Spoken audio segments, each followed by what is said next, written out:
Good evening. We are ready to get started with our April 17th work session. Let me pull up the agenda. All right, let's begin with roll call. Superintendent Hooker?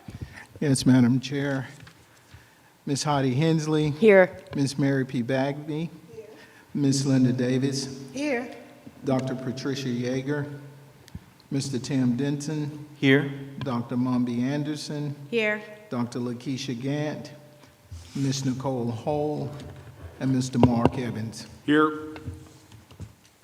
All right, looks like we have a quorum and we can proceed with our agenda.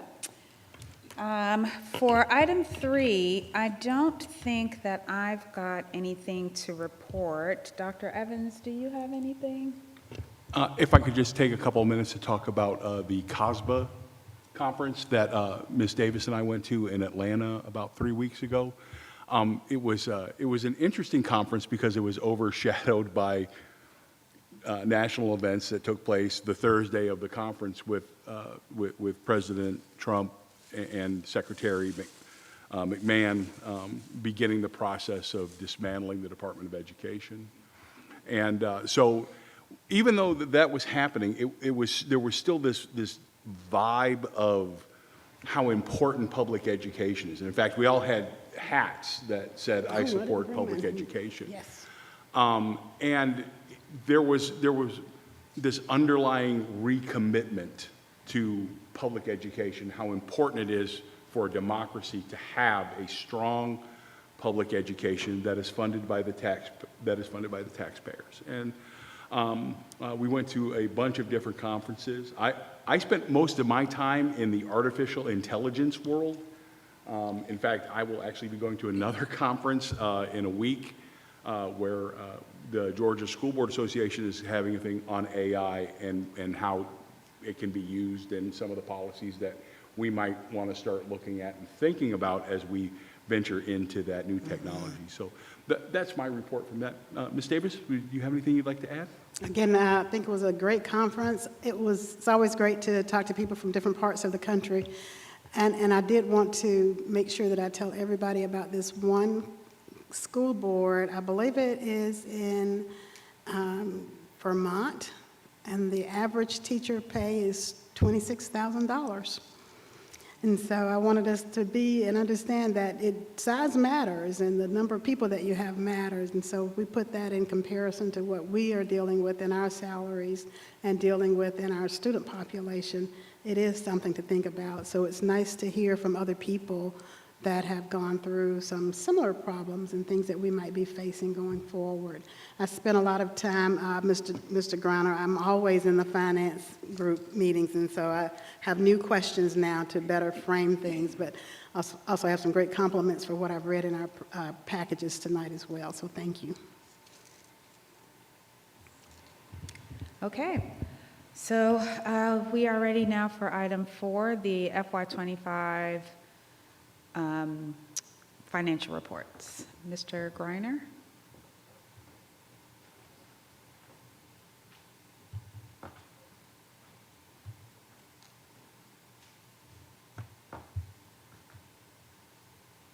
There we go.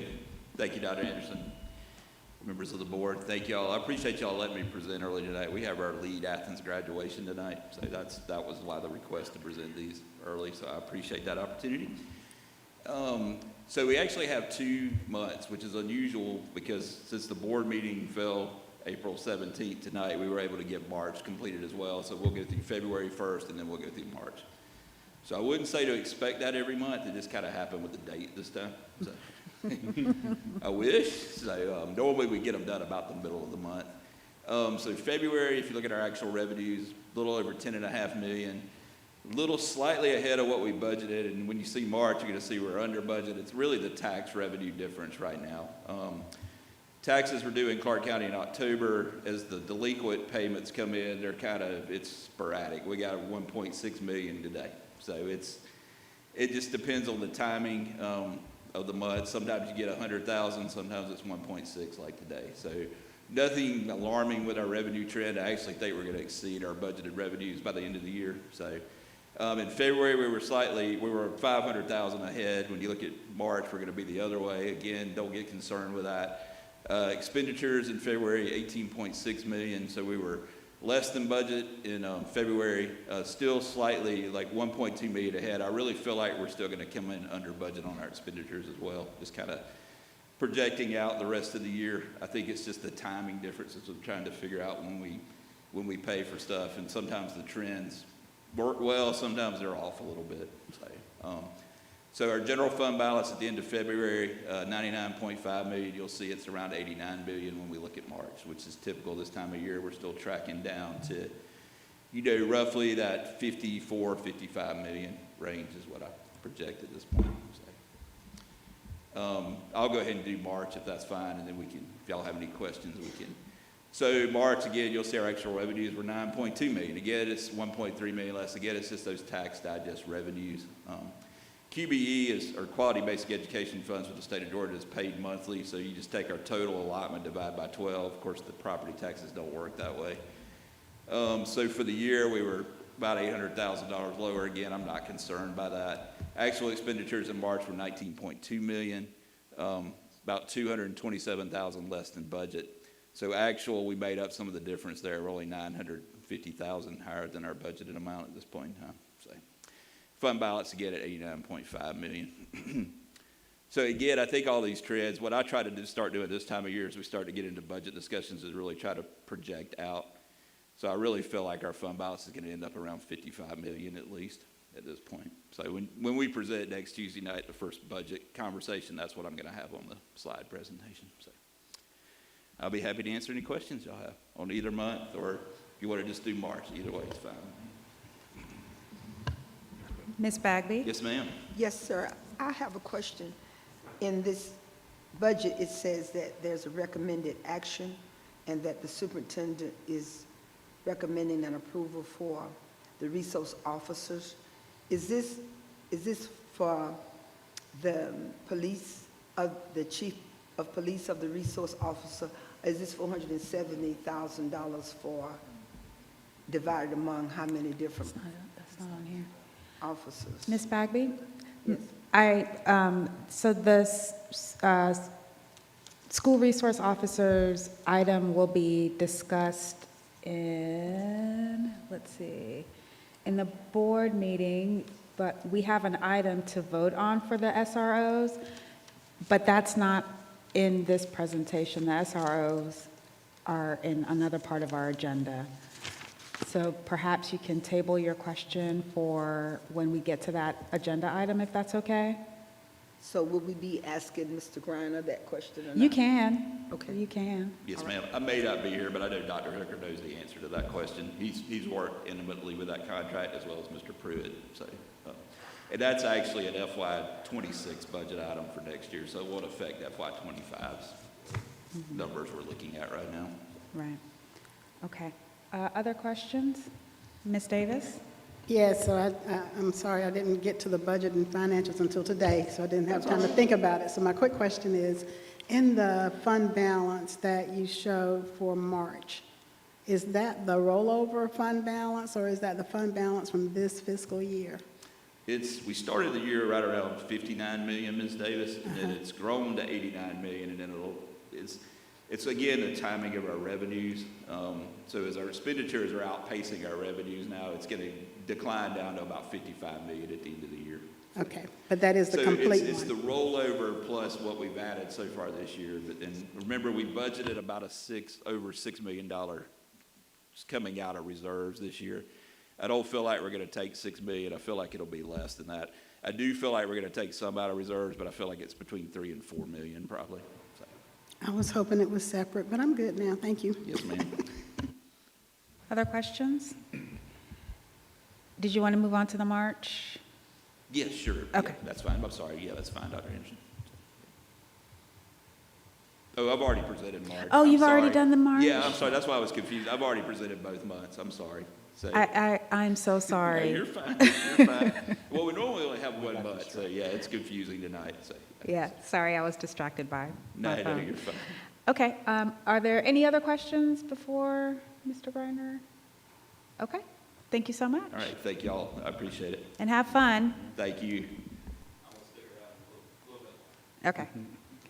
All right, now we are at item 5. So we've got several policies, one first read, a second read, and then several for discussion before we move it to the board meeting for approval. The first is policy BCBI on public participation in board meetings. Just as a reminder, these amendments are based on some changes to legislation. And so there's little that we can do to navigate some of the language that has been added and or removed from this policy. So just kind of keep that in mind moving forward. Does anyone have any thoughts, questions, comments on this one?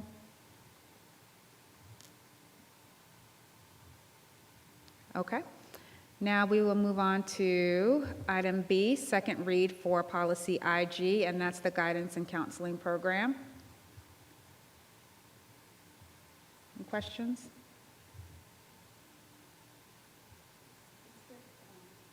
DF, did we skip DF? Did we skip? We haven't gotten there yet. That's C. Yeah. This one is IG, guidance and counseling program. B. Okay. Nope. Okay, next up is policy DF, revenues. Ms. Davis? Now, I'd put a question in the question document about DF, and I believe it was 3 other policies that were governing facility usage, and I just want to know, how often do we update that document with our responses? Let's see. I can pull up that document now and see what. The question document? The question. It's usually sent out the same day to staff members to answer. So all of those questions that were put in there just recently have been answered, I believe. Okay, and there was one particular one that said we had an area of policy that wasn't, an area of finance that wasn't covered by policy. And that's the one, I'm sorry, I'm not looking at my notes, but that was the one I was particularly interested in. So I'll follow up and add another question.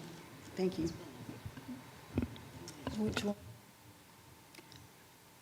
Are there other questions regarding DF? Since this is a second read, Ms. Davis, actually, yeah, sorry, this is not a second read. This is going to move over for approval at our board meeting. We've already reviewed this policy twice. So if you do have any other questions, now would probably be the time to raise them, unless you don't mind moving them forward to the board meeting, and then you can just decide if you want to vote yay or nay. I think I can just move them forward to the board meeting, and I'll just vote nay. It's fine. Okay, understood. Okay. Just making sure. Okay. All right, any other questions on DF? Yes, Mr. Denson? Yeah, and I guess this might be fine, but I just now noticed this, looking back on it again, on 5 where it has the part for SPLOST revenue, I guess I'm curious if that should actually be listed as ELOST revenue, right? Because this is technically, don't we have the empower of doing education, local option sales tax, not a special purpose? I don't know, it might just be. So you're saying like a typo? They're actually both special purpose. Sometimes you Okay. see e-SPLOST, and I've seen people shorten that to e-LOST, but it's really not a LOST, it's a SPLOST. It is listed as, okay, Yeah. that's what, yeah, thank you. Ms. Davis, I went back to the document and your question was answered about, I think you had about school funds and gate sales. Is that the one you were referring to? That is the one. Yes, and would you like me to read the answer? Would you, please? Yes, ma'am. If a school has a need to use the BOE gym for a sporting event which has a gate fee, those funds will go to the school. The CCSD Youth Development Initiative does not charge a fee for entry into any games. We do not have guidance for community-based leagues who rent the BOE gym and choose to charge a fee for entry. Thank you. And so actually out of that, what I was looking for is what would be our next step to make sure we close that gap on the community-based use of that facility. And by gap, you mean the community charging an additional fee on top of the CCSD fee? It's the answer that she just read. And I think it was that we don't have any guidance on how the community fees are charged. Is that what I understood? Right. Answer that. That's correct. So if a community organization chooses to rent the gym and they choose to charge an entry fee, then whatever fees they're collecting, they determine how those fees are used. We don't have any control over that. Okay. So then we have no guidance on it, but again, that is the guidance, right? Is that we don't exercise control over those gate fees? Correct. Okay. Thank you. That clarifies my question. And did you want to, Ms. Palmer, did you want to read the second one? Because she had two questions on DF. There was the... I think the other one was from Mr. Evans. Oh, okay. Oh, yeah, that was from you. Would you like for me to read that one as well? No, I think it would just confuse everybody. Okay, Yeah. okay. So, yeah. All right. No, that's just me, with making Mr. Griner's life interesting. So, Okay. All right. So DF will now move over to our regular board meeting for a vote. Next is AFC, emergency closing, which is very apropos given what's happened this year. Any questions, thoughts, concerns? Ms. Davis? Oh, okay.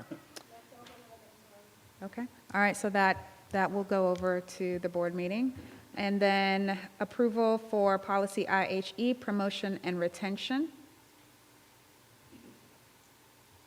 All right, I see no inquiries. All right, so that will move over. And policy IHAA, final examinations. Okay, I see no inquiries, so that will move over. And now we're at item G. This is future policies for review from the board. Does the board wish to bring forward any policies that you would like the district to pull and review? Can I ask that we back up once to the guidance and counseling program? Guidance and counseling. Because I did enter a question about the change in one policy to refer to, the guardians and parents as, what's the new word that we're using? Caregivers? Caregivers, and I'm looking for a legal definition of that, because my concern is that when children enter our doors, are we now the caregivers of those children? Are we the protectors of those children? So I want to know if there's some legal definition around caregiving, since we're taking out parents and guardians. And is there a hierarchy among caregivers if we are going to use that type of language? Mr. Pruitt? Yes, ma'am. I actually was not involved in that one. The only one of these policies I was involved in was the first one, BCBI. But the only legal definition I know of caregiver is in connection with what's called a caregiver affidavit. And that's a way, basically one of a couple of ways that someone other than a parent can be put in charge of a child's care and records without having to go through the formal guardianship proceeding in the probate court. So, again, I'm just guessing, but I guess maybe the intent was to expand beyond just parents and guardians and also include caregivers, even if they hadn't gone through a guardianship process. And that would be fine, because there is a legal proceeding for that. Okay, and so my concern is that we use that in this policy, but we don't use it in others. And so, again, is it purely around the counseling and in this environment that we have that term? I haven't the slightest idea. Okay, I'm not comfortable, based on the fact that we spend our time mostly in student hearings and appeals of that nature, I'm not comfortable moving forward with that language change if we don't have some definition for that language. So I'll be voting against that policy for that reason. So this is a second read. If you would like to return it back to the district, rather than moving forward with it being on the approval agenda next month. That Okay. is something that you can I would like to do suggest. that because we have another policy in here that leaves the language parents and guardians in it on the same agenda. And so again, I got conflicted because of some things that I learned, of course, at the conference and in terms of how the nation is changing and how the education is changing as we approach public education and who has guardianship of our children. So that's what triggered it this time as opposed to the first time it was out here. Okay. So can I make a recommendation then that we send this back to the district for clarity on what the true definition is on caregivers and why there's a distinction here for that definition versus other parts of policies? Yes, Is that would be your- great. Okay, all right, then we can do that. Thank you. Okay. All right, so policy, Ms. Palmer, policy IG will be returned to Ms. Bonas for clarification. Thank you. So now we are back to item G, future policies for review from the board. Were there any recommendations, suggestions, thoughts? Okay.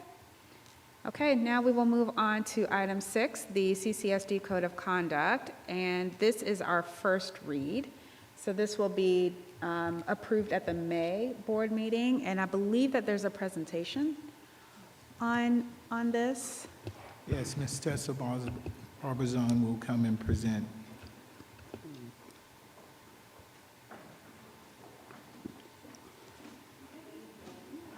Your mic is off.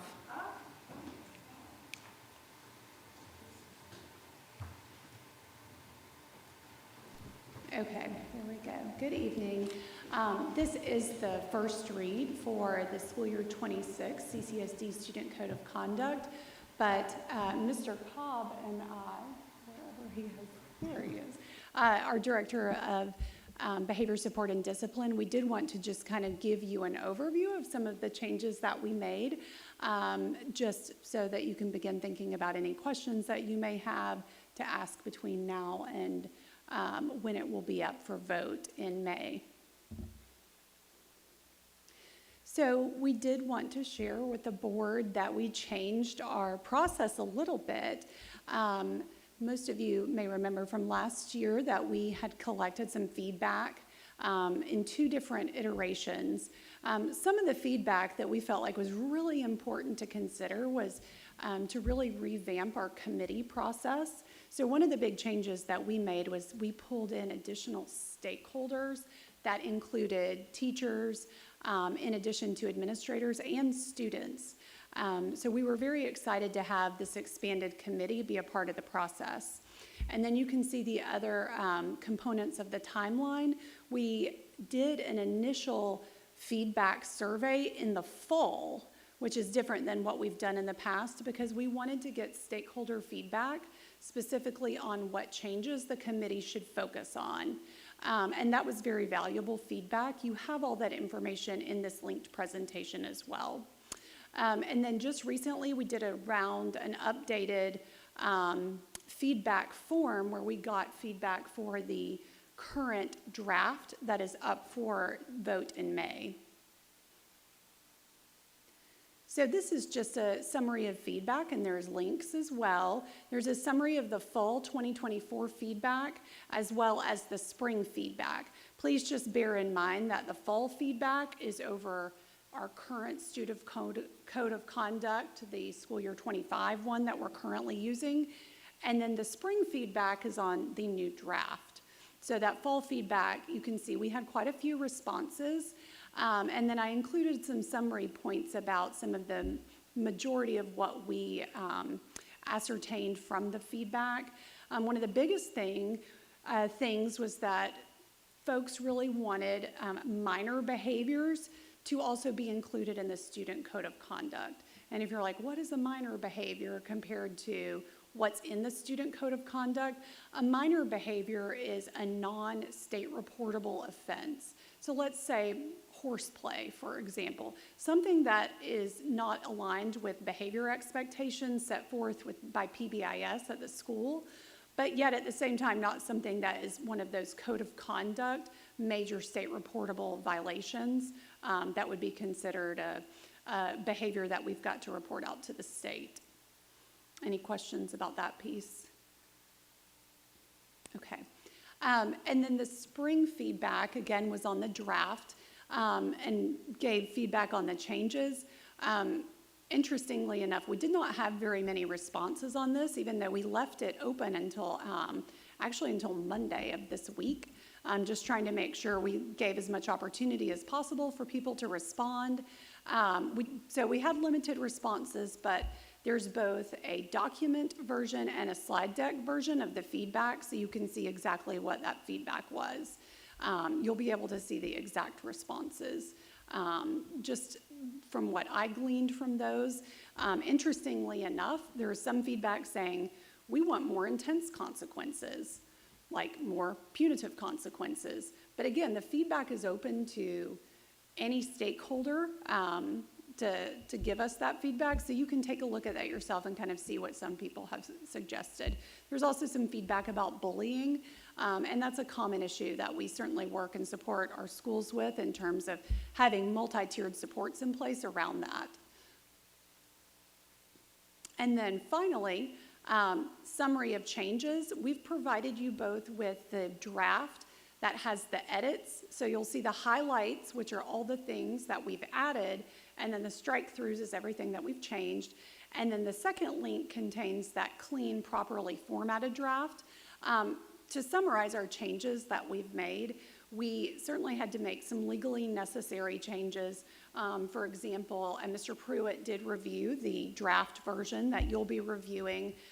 So, we took his guidance, of course, in several areas where we did have to remove some language that is in violation of new federal guidelines.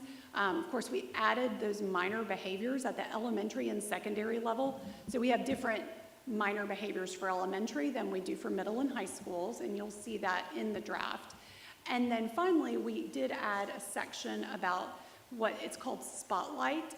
It is a system that's embedded in Infinite Campus, and we use that to track behaviors.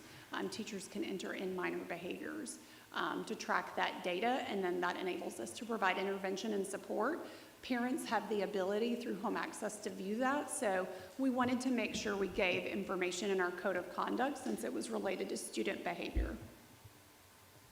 And that's all I have. I don't know if there's any preliminary questions, but again, we will be able to answer all questions that you have between now and May prior to the vote.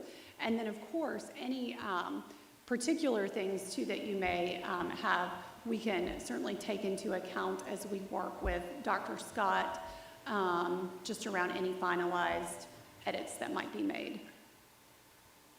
Yes, ma'am. So it says that the CCSD Code of Student Conduct for the school year 26, it says first read, and then it says this will be approved at the May board. So if we disagree with anything in this Code of Conduct before May, we get in touch with. You'll vote on it in May, yes. And then there's a process for providing feedback and asking any questions that you may have between now and it being on the agenda for vote. So And there's, Ms. Bagby, you can put any questions you may have in that board question document as well, and we'll be happy to answer those. Questions or disapprovals, disagreement with some of the things that's in this Code of Conduct? Yes, ma'am. Yes, you may submit any feedback that you have. Okay.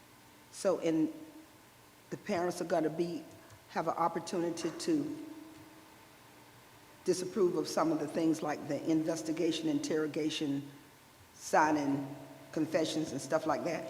Some things are law and policy, and that's why we have Mr. Pruitt review that information. So some things are not up for edits or changes that are bound by law or state policy. So there are some things that we can't change. So for example, when you look at the Code of Conduct, for example, the actual violations, let's say student incivility. That definition and that violation is set by the state. And those are the state reportable categories that we are required to report out to the state. So we do have to track and document certain categories and certain data points that we don't have the flexibility on not adhering to some of those things. And just want to reiterate to the board, this has been out for the public for several weeks. Yes, it has. It's been out since, I'm not sure of the exact date in March, but this draft version, Dr. Moore has pushed it out in the parent communication in the newsletter for, I'd say about a month, 3 weeks to a month. And that's why we left it open until Monday, so we could just have as much time as possible for people to comment. Sorry. Ms. Hall? Hi, so I'm looking at the progressive discipline practices, and that's something that I would like to see expanded. My thought, trained colleagues, is that we have a model where progressive or discipline is supposed to be progressive, and I see a lot of districts, including this one, where we have things listed out, but we don't necessarily have a complete understanding of how they should be utilized, and I see a lot of discretion around how progressive discipline is being utilized. I know as we look at everything through the equity lens, I think it will be really beneficial if we had more insight into what progressive discipline practices look like in Clark County, as well as their implementation. Thank you, Ms. Hull. That's something we can look into as well. We'll take it back to the team. And Ms. Hull, is that something that you would like the district to respond to at our May meeting? I would, yes. I know that I'm not a board of one, so I started to make the request, and then I think I deviated to look at my colleagues to make sure that that was something that you all would support. But yes, I would like more information on that. Okay. And that's why I was asking, just to kind of get a temperature check to see if others wanted that same response back from the district before okay. And may I ask, it would be very helpful when if you want specific things, to just be as specific as possible so we can make sure that we're accurately answering any questions you have or giving you the information that you're seeking. So I would like clarity. I see what can be utilized. I don't, and that may be a regulation, but I would like some insight into how we are applying page 9. And also it would be helpful to know, I would like to know, not to instruct, but I would like to know what is being taught, because it's so discretionary, and I don't want us to be in situations where we are having to look at student disciplinary appeals and look at how progressive discipline was applied differently in cases. So just some understanding, more than what can be done, but what is the process? What does that look like? How does it build upon each other? What should they be doing other than here's a menu of options? Okay. All right. Was that clear enough to have some direction? Well, I think we can, follow up from that, because I think there's also, I would ask everyone also think about what's in the code of conduct versus what is a piece of practice and training with our administrators and our teams in schools, because, and I know that you all are aware of this, we have the code of conduct and we have things that are in there, but then there's the implementation piece, right? And there's the training and the support piece, which Mr. Cobb does a lot of extensive work with. So there's that aspect as well, and we also recognize that while we try to ensure the code of conduct addresses critical items of practice, we also know there's a very important training and implementation and support piece that has to take place. So if you want more information on what we do in that arena, we can provide that as well. If it's edits to the actual progressive discipline piece in the code of conduct, we certainly can take a look at that if there's some specific suggestions, but I definitely recognize there's the piece in the code of conduct, but there's also the practice and the work and the support that we have to provide our schools to ensure that progressive discipline is followed. Agree. And that is what I want captured and codified, so that anyone picking up any student discipline code of conduct can know that teacher A cannot jump from or skip past the first 10 menu items and go somewhere else, and teacher B apply the same situation and do something else. So however it should be structured, I don't know if there should be tiers, if there can be a matrix designed, if the information that we receive from training, if that helps it, but I just want it clear so that we all understand how it should be applied and how we as a board can understand and make sure that this is the correct policy that we want to put forth, or the correct embodiment of the policy that we want to put forth. Thank you. All right. Ms. Davis? Yes, am I supposed to have access to the slides? There are a couple of slides that I noticed we do not have access to. One of them is the slide deck version of feedback for the SY26.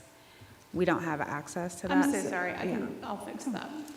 Yeah, if you put BOE instead of like each individual board member, it won't let us in. So that might be what happened. I had set it to view for anyone with the link, but I'll go back and Okay. check and make sure that you guys Okay. have access. Thank Sorry you. about that. Thank you. Yeah, of course. Sometimes it's me, but this time it's not. Yeah, no, that happened to me too. So along those same lines, I heard, well, whether I heard it or not, let me tell you what I heard. Whether you said it or not, I heard that there might be an opportunity to do training on this. And so I believe last year I did ask the question, what is the desired conduct? Because this is all discipline, things that you didn't do right, right? And is there an opportunity here to do training on the right way to behave in a classroom? Are we doing that as a Yes, part of the yes. remediation or whatever? Because again, I'll confess, I did not look at the code of conduct. That requires a week of my time, and I haven't had it yet, but I will have it between now and next And time. May, yes. Right, for sure. Yes, and I'll just say, Ms. Davis, that's, those expected behaviors are a part of the school's PBIS plans. It's a very important part of our strategic plan with climate and culture. The state has very specific structures and regulations around how PBIS is implemented at school levels, which includes actually recognizing, some of you may remember that some of our schools received the highest level of recognition, distinguished, meaning they have the highest fidelity of PBIS implementation, and they have the discipline data to support that they're being very successful with PBIS. We actually have 5 distinguished schools, which was a large number, and I believe the largest number in our RESA of distinguished schools. So our schools have done a phenomenal job with PBIS, but that's what sets those behavioral expectations. And I'm always happy to talk more about our PBIS programming and services that we support our schools with. Are there other questions? Okay. I have a question / maybe, maybe you could provide a little bit more clarity. So in the survey, it asks the community if they would like to see minor, I guess, infractions added to the school code of conduct with regards to how students are penalized. In that survey or in the feedback, were there descriptions of what the community described as minor? Or In the is survey this itself. list? No, there were not included there. The school's PBIS plans include those, and those are communicated to parents at the local school level. The committee, which again included teachers, administrators, students, they designed those questions collaboratively. We discussed exactly what information we wanted to determine. And one thing that we had several teachers on the committee express was that they felt like sometimes there was a disconnect in the expectations at the classroom level and parents understanding that those are important too, expected behaviors, and that there can be consequences, lower level consequences, not exclusionary disciplinary consequences, but lower level consequences for behaviors that were minor versus code of conduct defined behaviors.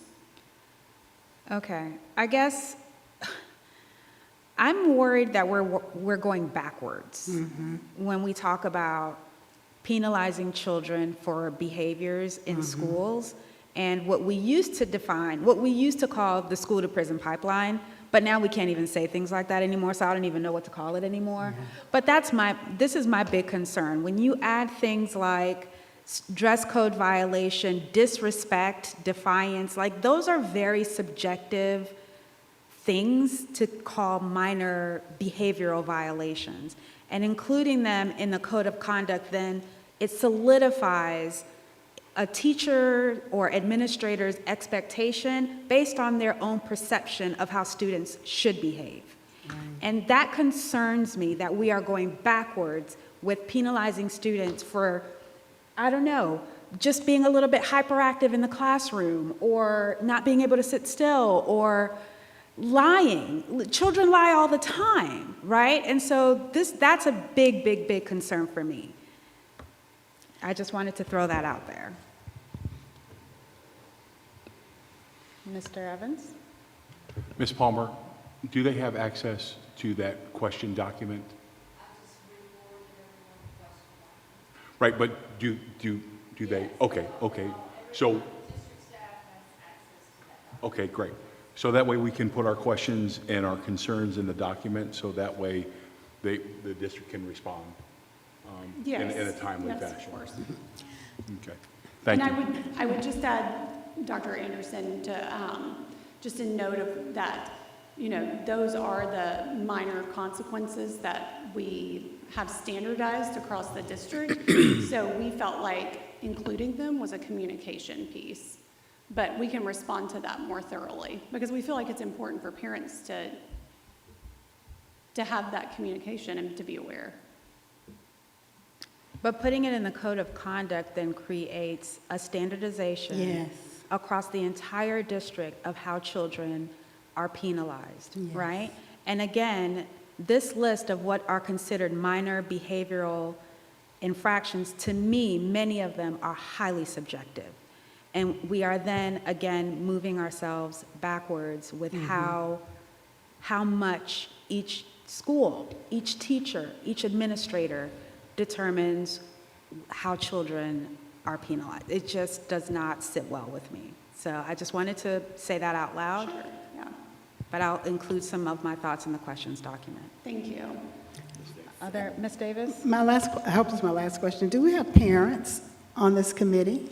We invited parents through PAB. We did not have any that were non-employees that joined the committee. How large is the committee? We had about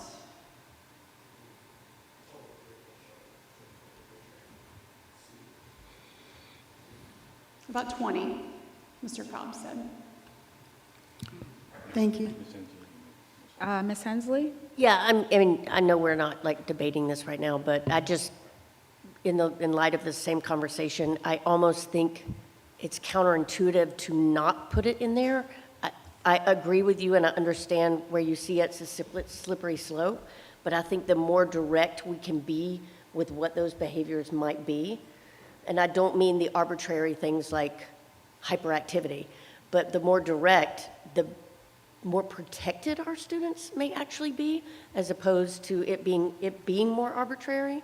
I live in a different world, but I do feel like a lot of the times, if we don't have it outlined exactly what the expectations are, and yes, there are always going to be variations to that, but if we don't have that outlined, then that's when people start taking their own views and, creating their own ideas of what to do. Whereas if we can write it out and say, this is what the expectations are, then we can, if a teacher, say, doesn't follow that, then we can go back and say, look, this is what we said, and you went overboard because of blah, blah, blah, or whatever. I feel like outlining it is almost better. That's just my 2 cents. Dr. Hooker, I think you wanted to say something. Let him say something before. I think it's important for the board to allow the team to reassemble, to look at this and taking into consideration what you've just suggested. So give us an opportunity before May to look back at these, and we'll look up best practices for this code of conduct and bring something to you again. Okay. Of course, I want to add a best practice to it and make one up on the spot because I love data, and I know that communication and behavior are the same thing. So if you've taken, I believe, if you've taken the time to define these, I want to see what we're doing with them. I want to see if we're tracking minor behaviors not to penalize them, but if a child has so many of the same, are we about to offer them a functional behavior assessment? Like, I want to make sure that if we're having this data, it's not used to harm our students. And so when it does come back, if it's something that we're going to say, we're tracking these minor behaviors so that we can provide additional supports, and here's the process that we'll do, including functional behavior assessments and recommendations and behavior plans, I'll be like this. But if we're just using minor behaviors so that we can put it on their student disciplinary report and their detail, I'm be like, And I feel like that's gonna be the vibe of the board. So if that is helpful, I would love to see how that could be incorporated. And they are, let me, just to be clear, they're not documented, they're not being used out. The system that, the behaviors that are documented in the Spotlight system, these minor behaviors, they're internal school data. They're not reported out.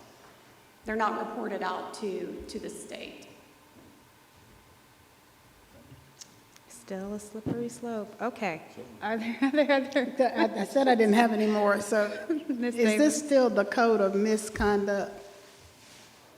That is not the title of the document. I know, but I mean, but that's essentially what we have traditionally done, right? Is cover the things that should not be done. We are required to communicate to parents state reportable disciplinary offenses. So yes, I mean, we do have to communicate that, as do other districts, that these are things that your child could be receiving discipline for.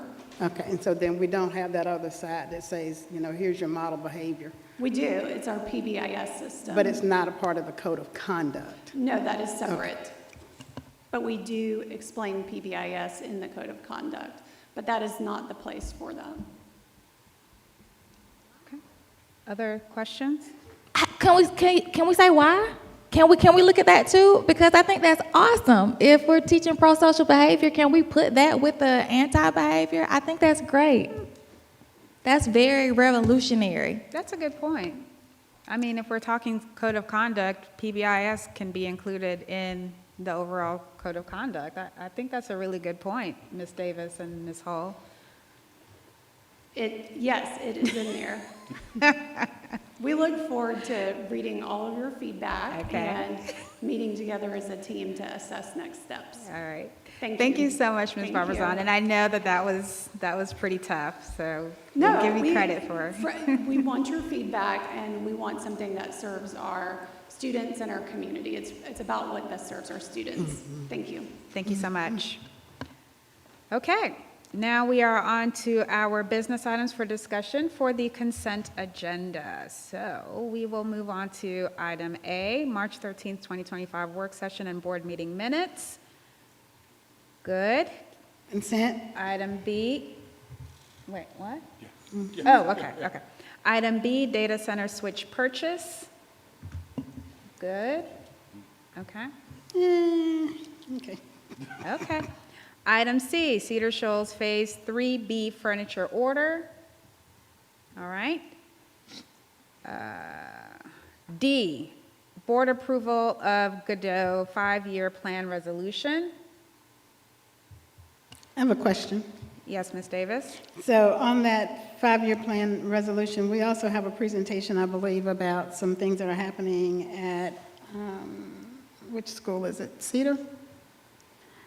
Did that come out of that plan? Thank you for that plan. It was very long, all 186 pages, but I got through it. Yeah. So again, is that part of, have we already started implementing that plan? Because says 25 to 29? Yeah, this is for the next 5 years. So we're already in this plan, which Yeah, is why the other presentation? Right. And so what this does is this allows us to look forward for the next schools, for the next 5 years, either A, need more classroom space, or they have larger student enrollments, which qualifies them for additional funds from the state, or because of the age of the building, we can apply for capital outlay money to fix things. Awesome. So is this like an automated system that you maintain this on? Because it was very well, Yes. very easy to read. Thank Yeah, you. I appreciate we it. update it every year. And then Okay. we have to do a new plan every 5 years. It's actually, we do it every 4 years, but they call it a 5-year plan. I don't question, I just do it. So. In anticipation. That was the main thing was, again, have we already started implementing some of this because of concerns that I've heard from other people in the community, and I knew. Yeah, our next step, Gaines is on that next list, as is Alps. The schools that are hitting their 20-year mark, so we're qualifying for funds for those renovations. So I know we have coming up the conversation about, what's our committee that's about, how Sustainability. flexible are these plans is my question, right? Because you've had an architect look at this, and so they're telling us the things that need to be addressed, but they're not telling us how to address them. Well, no, we meet, like annually, we look at things. I get with plant services. We also get with the schools to say, hey, we're having some systems failures. We've got some roofs leaking. So we're able to pivot and do some different things. Now, with the capital outlay, you actually apply a year and a half before you collect the money. So that's a little bit trickier. So you got to kind of look ahead, and you can put an application in, and it's good for 3 years. So you have 3 years to spend that money. So that's what we look at. So. And so with the sustainability report coming out and the wonderful recommendations there, is there an opportunity to work that into this 5-year plan and still go for those dollars that have already been allocated to us based on what we submitted? You would, the sustainability recommendations, you could look at different systems as far as implementing those, but the state doesn't specifically say you have, $100,000 for solar panels. They have a checklist that they go down: roofs, mechanical systems, kitchen equipment, awnings, things like that. That they say, okay, after so many years, you qualify for so much a square foot, that type of thing. So it'll enable us to. So it's a what, not a how? Correct. Thank you. I'm good. Other questions? All right, so there's still a question of keeping it on the consent agenda. Are we good? All right, fantastic. Fire alarm systems for J.J. Harris Elementary. Good, okay. Fire alarm systems for Fowler Drive Elementary. All right. Fire alarm systems, there are a lot of fire alarm systems for Cleveland Road Elementary. All right. Fire alarm, I'm just kidding. Cedar Shoals Music Programs, Furniture and Storage Solutions. Okay. And the 25-26 SRO agreement.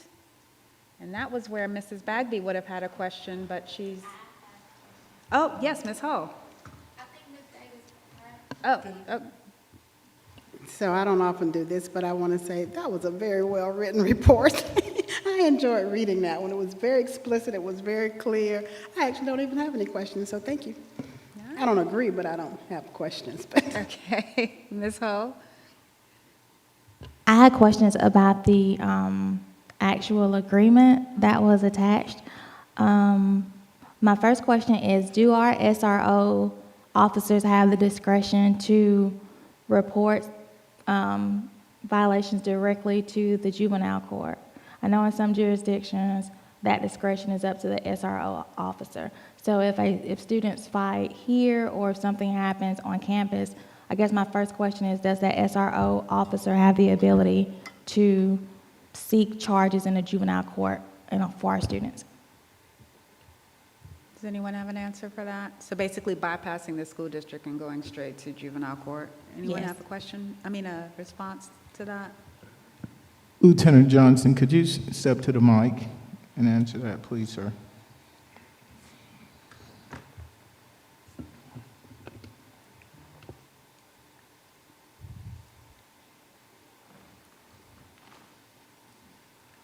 Wow, okay. Hey. Pressure. No pressure, just seeking clarification. I want to know the process. Well, not speaking for all SROs, but yes, the officer can pursue charges through juvenile court if it's the probable cause exists. But after going through different avenues, going with administration, talking to them, seeing what need the child has prior to doing that, it's oftentimes a last resort. Is it possible, and I don't know if this is for you or for Mr. Pruitt or someone else, does this board have the authority to stop that, to limit that discretion? Mr. Pruitt? Maybe Mr. Pruitt, but I think if it's, go ahead, sir. I was going to wait and let you talk as long as you will.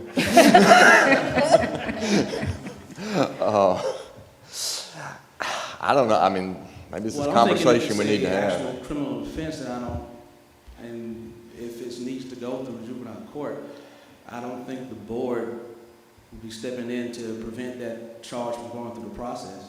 Oh, no, we would just make sure that we have our superintendent or designee make that approval. I want to stop the ability for any student inside these district walls to have the discretion from someone outside of him or a designee to press charges in juvenile court. I don't believe that that protects our students. I think that that perpetuates school-to-prison pipeline if that is removed out of our, and I'm speaking our as in the district's ability. So I want to know if it is possible through policy or any other way that we could effectively say, SRO officer, before you seek to press any type of charges or seek charges in juvenile court, you must get that approval from the superintendent or designee. Are there any laws that would prevent us from doing that? That's a good question. That's a very good question. You know, I guess the first thought I have is, you know, if a citizen wants to, if a non-post certified law enforcement officer wants to go take out a criminal warrant, then there's an application process, there's a hearing set up with the magistrate judge, there's more guards around that. Typically, you don't have that with a post-certified officer, and that's what we're talking about here, whether it's one of our internal post officers or one of our contracted officers from Athens-Clarke County. I don't know, as a post-certified officer, can you ethically agree not to pursue a charge if you feel there's grounds to pursue it? I don't know. It's just a good, I don't know the answer. So, fair enough. So that's a question that I would like answered before I feel comfortable voting. And then the second question I had, similar, very similar, if we look at page 2 of the agreement, it states, I'm looking at paragraph 2 or duties number 2C, all local law enforcement and state agencies conducting formal police interviews, interrogations, and arrests should contact the SRO when requested. The SRO will advise on school policy concerning such actions. What is the when requested language? And why do we have to wait for that to be requested instead of making it standard? Unless there's something that says there doesn't have to be a SRO able to advise on policy to act as the liaison between a law enforcement agency and our school students. I want to see how we strengthen it to make it a requirement and not a as requested. Okay. Well, from past experience, I can only speak from past experience, when there is a active investigation where it is involved a juvenile, then it would be where, let's say for instance, it's robbery, homicide, or someone wanting to question a student at a school, then of course you first will contact SRO, who confers with principal, who converse with anyone that we need to make sure that it's feasible to even do so. And if it's not feasible to do so, then we ask that the agency, well, you might want to speak with that child at that child's home. I like that. Is there a way that we could just make sure that transfers here? It sounds discretionary to me. But I like making sure that we have our SRO there with our students, or at least at the head, before anyone touches our students, to make sure that there's some understanding of what our policies are in terms of interviewing our students and conducting investigations. So I like that. I want there to be a requirement that they get that knowledge before entering our schools. So then, Ms. Hull, what I hear you saying is, rather than an arrest, that last part, interrogations and arrests should contact the SRO when requested, you would like that language to say, will contact the SRO when it occurs? Yes. Okay. All right, so that feedback is heard? Is that feedback heard? Yes. Okay. So then, this is a consent agenda item. If the board as a whole is in agreement with Ms. Hull's recommended changes, we will have to pull this item from the consent agenda, and it will probably end up needing to be voted on in May. Correct. So that the district has an opportunity to address those changes that you're requesting. Is that a consensus of the board, that we do that? Without voting? I let me think just that's get- prudent. Okay, all right. Okay, so then we are going to pull that item for the April meeting and bring it back for May, if that's okay? Okay, thank you. Thank you so much, Lieutenant. Okay, field trips. All right. So everything on the consent agenda item, with the exception of I, will remain on consent. We're good? Can I just commend the people that put the field trip presentation together? That was excellent. Thank you. I enjoyed having one place to see everything. I'm very happy. I like tables. Okay, now we will move on to item 8, and this is personnel. So this is action that we will need to take at our regular board meeting. These are not things that we can discuss in public, so it's just, at this point, information item. And now we can move on to item 9, executive session. We do need to have an executive session, so we'll need to have a vote on that. So move. Second? All right, motion made and For seconded. personnel, right? Oh, yes, sorry. You don't have to read the discuss- whole thing. We just have to say. Oh, okay, yes, but for personnel. Personnel, we're not going to talk about real estate or any of the other things that you could do in executive session. Just No, sir, personnel. just Okay. personnel. Gotcha. All right. Ms. Davis made the motion, seconded by Ms. Hull. All right, all in favor of going into executive session? Aye. All right, motion passes. We'll see you guys soon.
All right.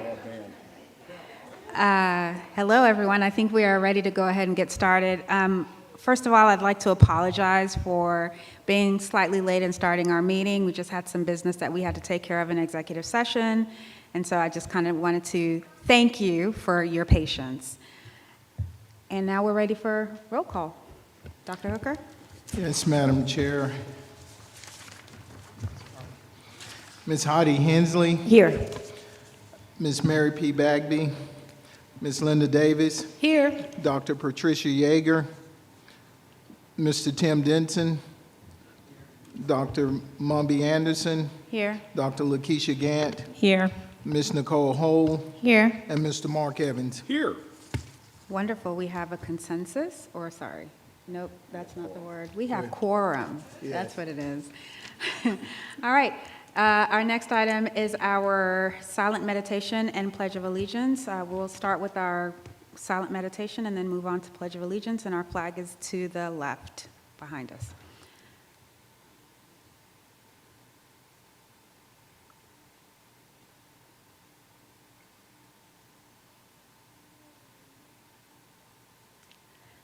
Thank you. And now for the Pledge of Allegiance. I pledge allegiance to the flag of the United States of America and to the republic for which it stands, one nation, under God, indivisible, with liberty and justice for all.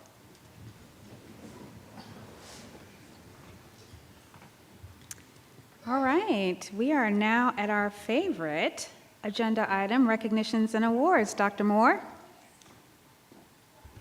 Thank you, Dr. Anderson, Dr. Hooker. Good evening, board members. We have a few recognitions this evening. As you can see, our audience is filled with smiling faces. So we'll go ahead and get started. First, tonight, we are pleased to be joined by a group of high school students representing Clark Central and Cedar Shoals who have been selected to participate in this year's Governor's Honors Program. GHP is a residential summer program for gifted and talented high school students who will enter either their junior or senior year in the fall. The program offers instruction that is designed to provide students with enrichment in their area of talent so that they can become the next generation of global critical thinkers, innovators, and leaders. Out of nearly 4,000 nominees across the state, including 32 from CCSD, and 1,500 semifinalists, including 16 from CCSD, approximately 600 were selected for an invitation into the program. We initially had 6 finalists selected and 1 alternate, but we were thrilled to learn recently that the alternate has also now been extended a formal invitation, meaning we have a total of 7 students representing us this summer at Georgia Southern University. Yeah, please.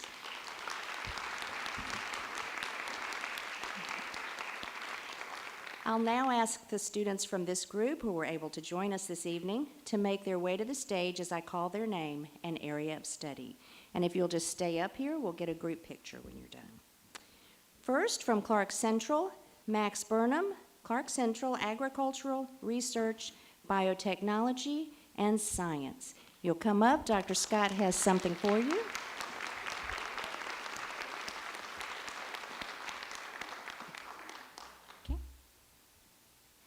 From Cedar Shoals, Liliana Cohen, Communicative Arts.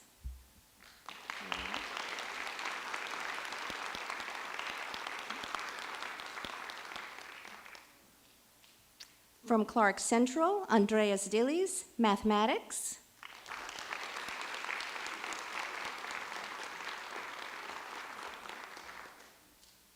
From Clark Central, Kara Flath, Social Studies.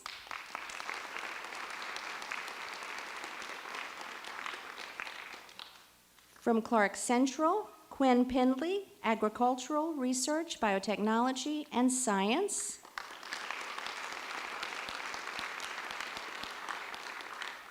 From Cedar Shoals, Eli Stone, Social Studies.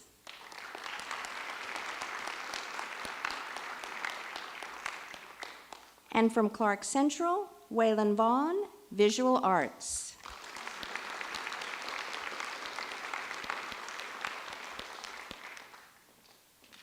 We'd also like to thank teachers Jody Boglia from Clark Central and Mark Ginsberg from Cedar Shoals, as well as everyone else who helped these students through the rigorous application and interview process.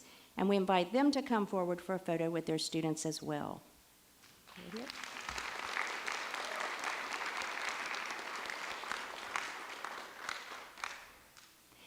As they make their way up, I'll invite the board to make your way up as well so we can get a picture of this group, and then we'll have parents join us for a big picture.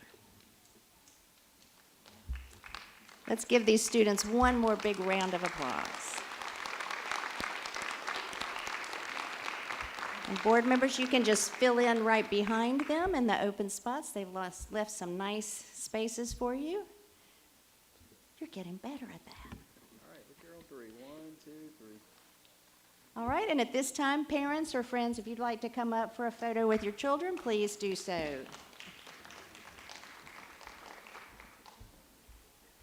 Congratulations. We know you're going to have a wonderful time and learn lots of great things this summer.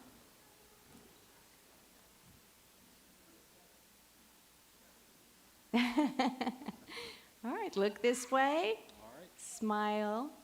Here on 3. 1, 2, 3. Thank you, and congratulations.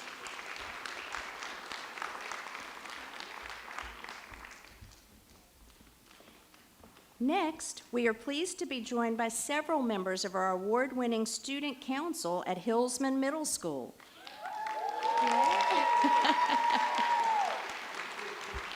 Let's see, are any of them here tonight? Yeah. I'm going to ask those students and their advisors to make their way to the stage at this time.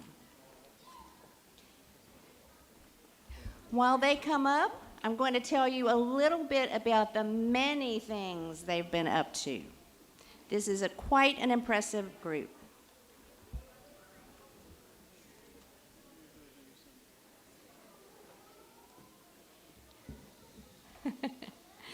You'll see many of them holding awards and trophies. Formed in 2019, this council is under the advisement of Hillsman teachers Barbara Gertig, Joshua Truitt, and Vanis Walker, and is a student-governed organization that provides students in grades 6 through 8 with many great opportunities for building leadership traits and participating in school and community service projects. The council's motto is lead, serve, inspire, and they certainly have done that on both the local and statewide stage. Recently, the council traveled to Rock Eagle for the annual Georgia Association of Student Councils State Convention, and there they were named Student Council of Excellence for the 24-25 school year.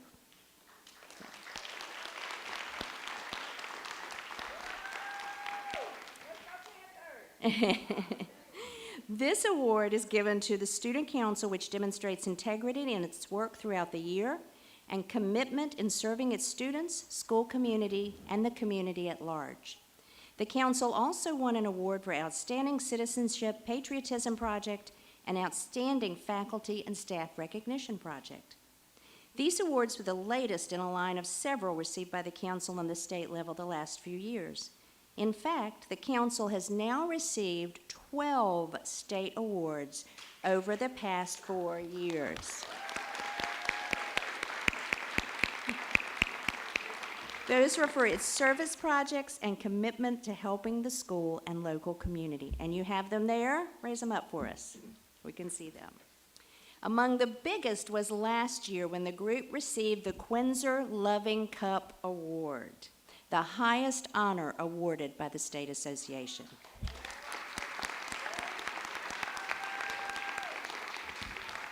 Also last year, Ms. Gertig was named Middle School Advisor for the year for the entire state, and the council received the Middle School Member at Large Award for 2 consecutive years in 2022-23 and 23-24. Ms. Gertig, raise your hand so everybody can see you.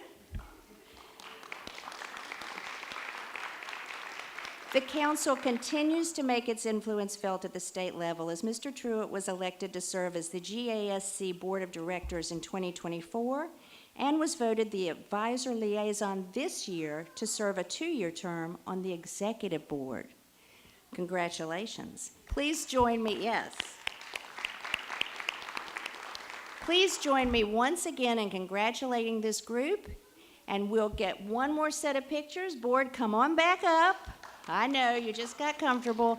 And parents and family members, other teachers, if you would like to come up and take pictures or be in the picture, you're welcome to do so now. Just make your way up.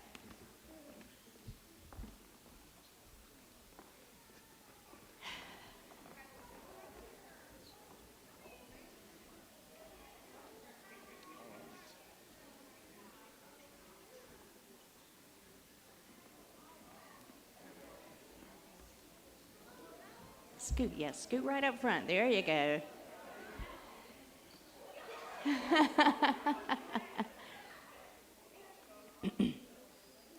All right, anybody else? Okay, take your picture. Let me move out of the way.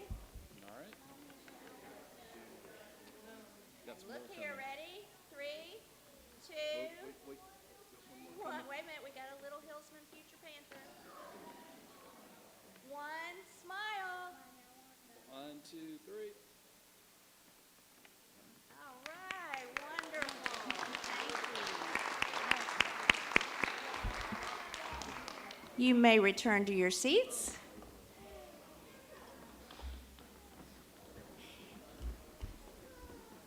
And we have one more award. If I could ask everybody to stick around for that, and then we'll give you a few minutes to head out if you want.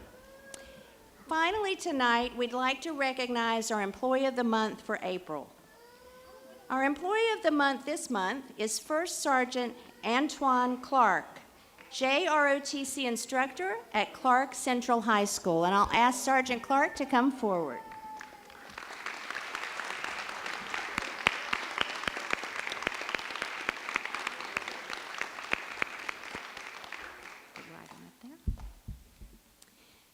And we surprised Sergeant Clark on the drill field yesterday. And I believe you've been at a training today all day and rushed back, so thank you for that. First Sergeant Clark is in his 6th year at Clark Central and previously worked across town at Cedar Shoals.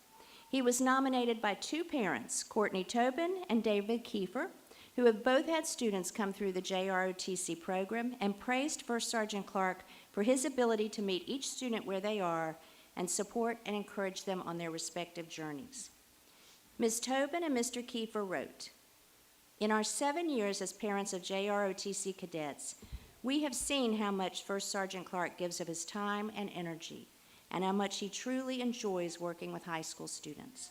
He helped develop the CCHS JROTC program into a safe place for students to be a part of something larger than themselves, while growing in their own leadership skills. His office door is open to all students, and on any given day, he will listen, advise, counsel, comfort, mentor, coach, discipline, and encourage, all before the 10-minute lunch he takes if he's not helping someone else. On any given Saturday during the school year, he's on a bus by 5 a.m. with the Raiders team or the drill team, or he's taking students to help honor veterans at a Quilts of Honor ceremony, or showing students the importance of participating in community events such as the MLK Parade and Special Olympics. This past year, we were humbled when First Sergeant Clark took the time to write a JROTC recommendation to West Point for our son. First Sergeant Clark is the teacher all parents hope for their children. We're so grateful for his influence on both of our children's lives. Please join me in thanking and congratulating our Employee of the Month, First Sergeant Antoine Clark.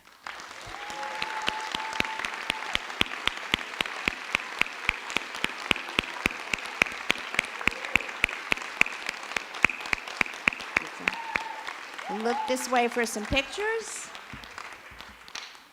Thank you for all you do. And if I stumbled halfway through and called you Sergeant Carter, I was thinking of Gomer Pyle. And so thank you again for all you do and for being here. Congratulations. As always, we want to thank the Athens Area Chamber of Commerce for their continued partnership in our Employee of the Month program and for supplying the Employee of the Month gift bag each month, which contains numerous gifts from local businesses. And as a reminder, we want again to encourage everyone in our community to nominate any full-time CCSD employee who has at least 1 year of service for this award. You can follow the link on the screen up there or use the QR code. We have one more of these awards to give out this school year, so please get those nominations in. This concludes our recognitions for April, so I will now turn it back over to Dr. Anderson for any recognitions you or the board may have. Thank you. Thank you so much, Dr. Moore, and congratulations, everybody. What amazing things are happening at CCSD. If you all wish to leave, you are more than welcome to get up and go. Don't feel like you're going to hurt our feelings before we proceed with our business meeting. Bye, Panthers. Bye, y'all. Go Panthers. All right. Okay. We are now at item 5, public comment, and we have 2 speakers who signed up for tonight's public comment, and I will.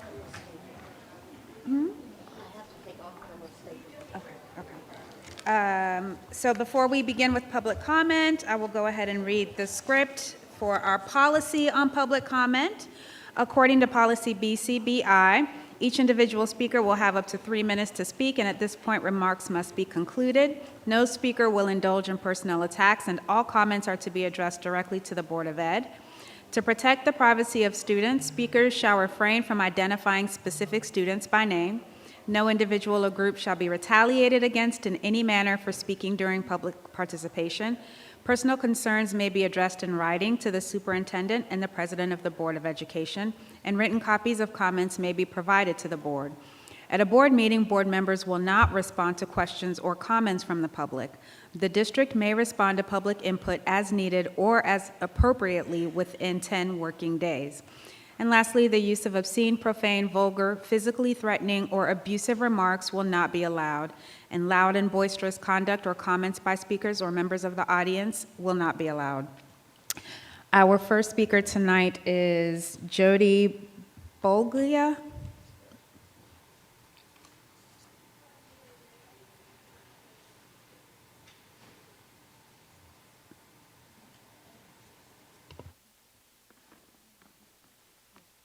It's pronounced Fogla, and I'm here with Amanda Price. Okay. Oh, okay. Oh, okay. All right. So, would you each like 3 minutes, or do you want to share your 3 minutes? We won't need all 3. Oh, okay. 6 minutes. All right. And thank you for pronouncing your name correct. I'm really sorry about that. All right. Good evening, everyone. It's the time of the school year where teachers and students alike are tired. Many are counting down the days, they're 24, until the end of the school year and anticipating time and recharge before returning for another school year. We, myself and Ms. Bogla, are a pair of Foundation for Excellence award winners with a combined 32 years of teaching in Clark County. We share this not to brag, but to demonstrate our commitment to this community, school system, and leadership. Excuse me. We are here to energize CCSD faculty and staff to revisit our school system's core beliefs as written in the strategic plan. We call on our fellow educators to reflect and consider their own practice and how they are embodying the work to create educational journeys that empower all students to fulfill their potential, and our collective responsibility for understanding the needs of our students and families. While we cannot directly control what occurs beyond our school buildings, we can actively consider how our classroom, school, and district culture reflects a sense of belonging, safety, and support to best facilitate learning. We're here today to ask the Board of Education to make a commitment to support CCSD educators in our efforts, or a renewed commitment, particularly in regard to supporting students who are feeling increased fear and stress due to recent political events. We're here to ask the Board of Education to express their support for educators in our endeavors to support all students, which we understand to include students of all backgrounds, abilities, and needs. In what can only be described as tumultuous times, both educators and students need a strong, caring community now more than ever. Thank you. Thank you so much. And with that, that concludes our public comment portion of this evening, and we will now move on to item number 6, and that is to adopt the agenda as presented. And there was an addendum to the agenda for personnel. So those documents have since been added to this agenda, and once approved, that addendum will be a part of this agenda.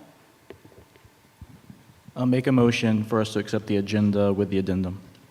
Second. All right, motion made and seconded. All in favor, raise your hand high and say aye. Aye. All right, that motion passes unanimously. Now we will move on to Superintendent's report. Dr. Hooker? Thank you, Madam Chair. I hope that everyone had a great spring break. Welcome back as we head into the home stretch and towards the end of our school year. This month, we have had the opportunity to show our appreciation for a number of groups who make up our CCSD team. This month, we recognize school librarians and assistant principals. Next week, we will take time to show our appreciation for our administrative professionals and our school bus drivers. We will finish out the month celebrating National School Leadership Week, that is the week of April 24th through the 30th. Congratulations to our Employee of the Month, Sergeant Clark. We caught him during the middle of drills yesterday, surrounded by his students who were so proud of him. We appreciate him leading by example every day. We're also so proud of the 7 Governor's Honors Program finalists, as well as our Hisman Student Council. Our students continue to excel, and it's great to see their hard work recognized on the state and national levels. Finally, I'd like to remind everyone that we start our milestones testing next week and encourage our students to come to school on time and ready to show what they have worked hard to learn this year. That concludes my announcements for today. Yep. Thank you, Dr. Hooker. Okay, now we are at item 8, and that is our presentations, and we have just one tonight, a report from our Sustainability Committee based on the work that they have worked on over the past year, a little bit over a year. Okay, good evening, board members. Good evening. After a year and a half, the Sustainability Committee has completed our work, and we have some recommendations for you here tonight that we'd like to share in a brief presentation. So first, just kind of the lens that we used in terms of looking at sustainability. It's really about using our resources wisely and minimizing our impact on the environment while we think long-term about the health of and equity and well-being of the community that we live in, as well as the environment that surrounds it. Background for the committee, of course, about a year and a half ago in 2023, you guys created the committee as an ad hoc. There's roughly 30 members that participated throughout. Our purpose was to develop a district plan to minimize our risk and, of course, maximize our opportunities. And the themes that you'll see in the recommendations tonight, really the strands, the through lines, are health and safety, equity, fiscal responsibility, waste management, and career readiness. There were a number of subcommittees under the main. These include energy and HVAC, green infrastructure, transportation, waste reduction, and extramural funding and cost sharing. And so you'll see recommendations in each of these areas. And then, of course, we tried to tie all of our recommendations back to the strategic plan so that we were sure that we were supporting the mission of the district in terms of the connected culture, optimized talent, and thriving students. And so that brings us to our general recommendations.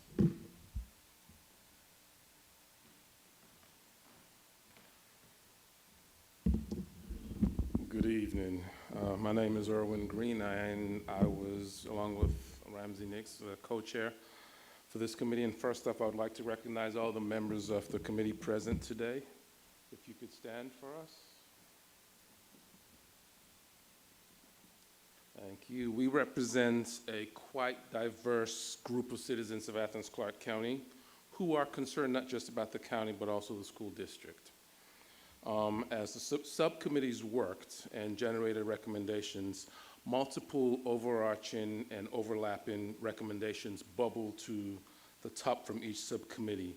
It became fairly obvious to us that these recommendations are what we deemed the high priority recommendations, and those recommendations are to improve tracking and reporting of sustainability metrics within the district, hire a district sustainability educator and coordinator, increase applications for extramural funding for sustainability initiatives, and facilitate and increase collaboration with local experts. There's a lot that's already being done by the districts, especially in the new constructions that are happening.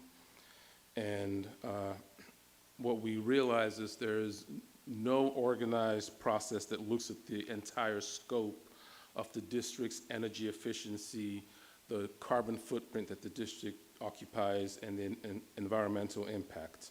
One of the early recommendations that we did was for an energy audit, and that is in the process of happening. We want to recommend hiring a sustainability coordinator. This position would serve to educate, support CCSD teachers, staff, and students on the best sustainability practices that are out there in the world.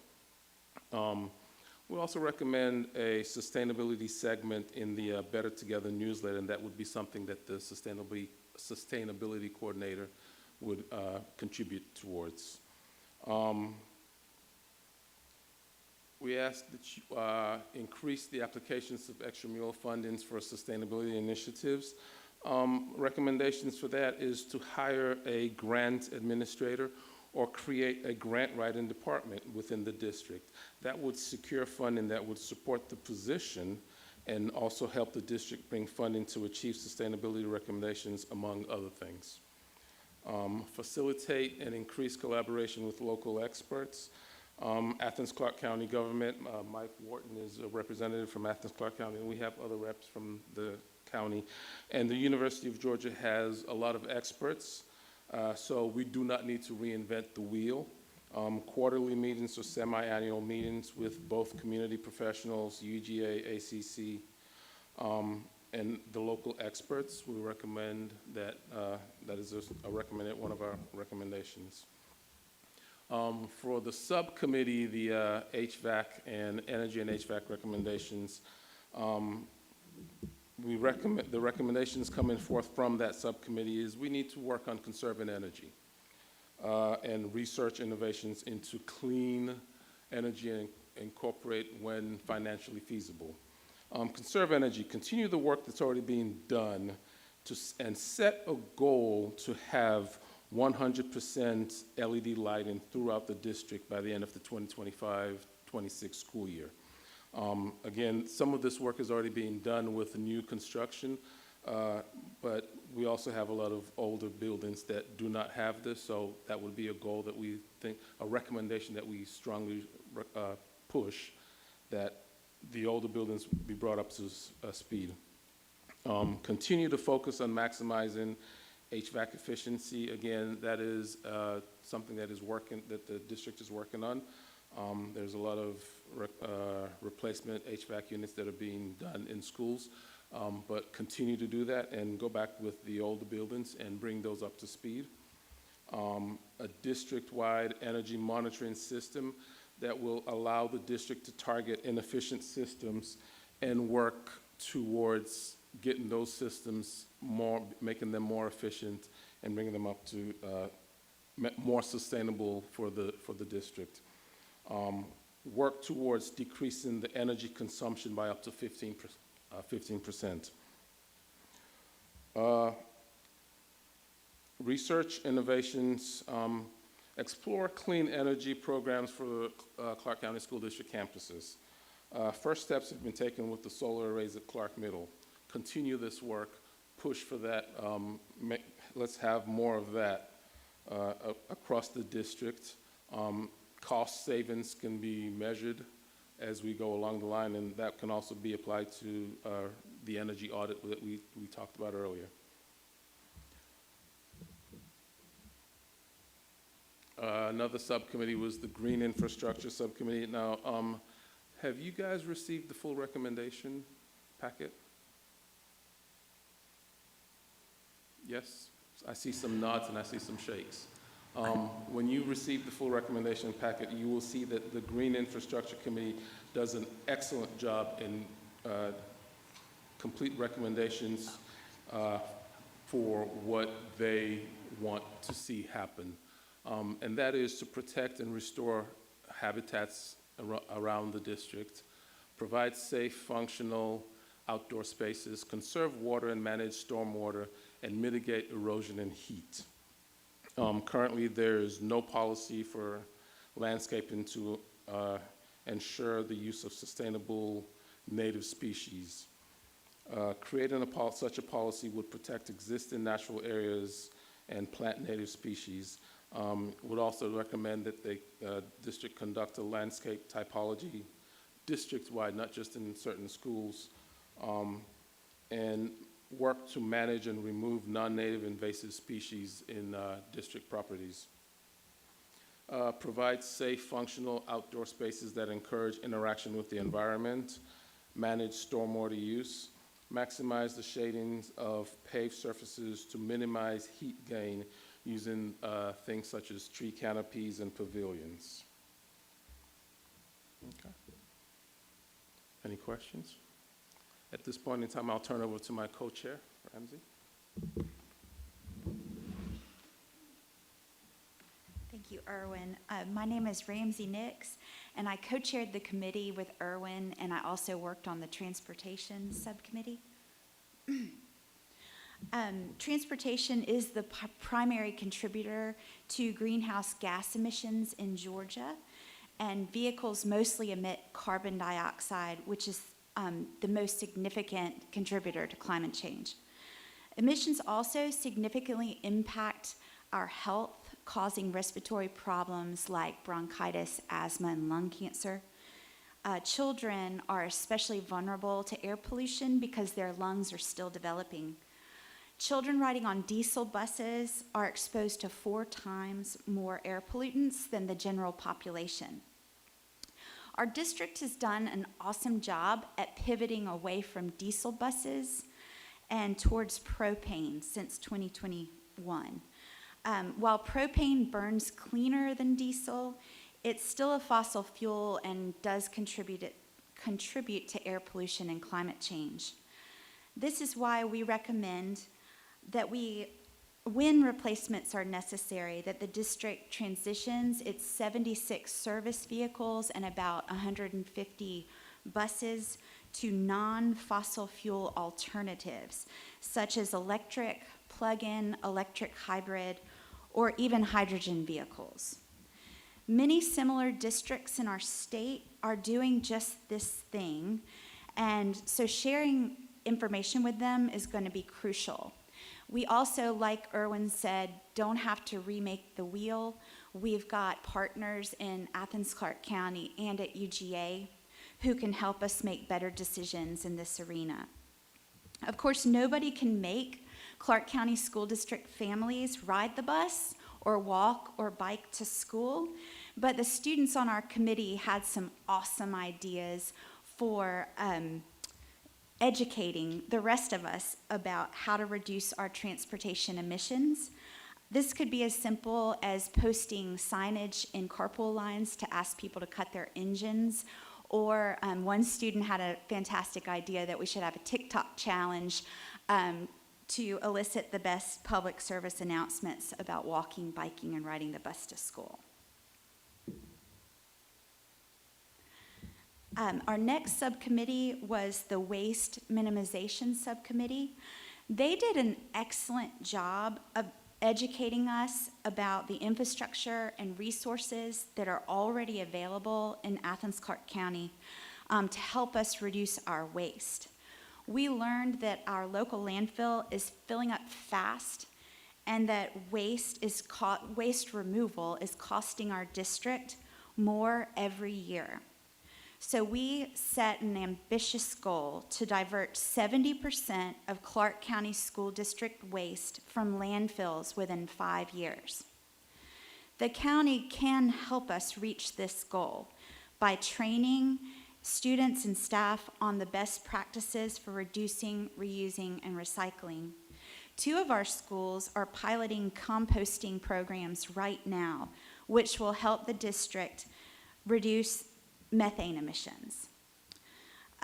This committee also recommended buying eco-friendly products and services, which would further reduce waste and emissions. Irwin already addressed many of the goals that our extramural funding and cost-sharing committee came up with, but to tie that up, they also recommended adding sustainability certification when developing CTAE pathways training courses to meet the new clean energy economy. The clean energy sector in Georgia employs more than 9 times the number of the fossil fuel industry. Georgia is a leader in the nation in new clean energy and in jobs and private investment.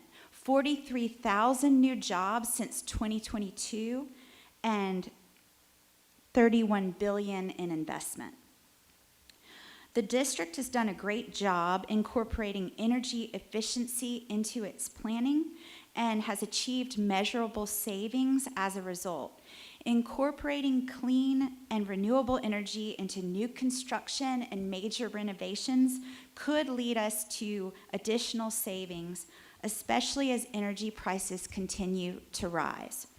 We propose that the district perform a cost-benefit analysis for new capital projects that includes projections of lifetime energy costs for renewables versus non-renewables.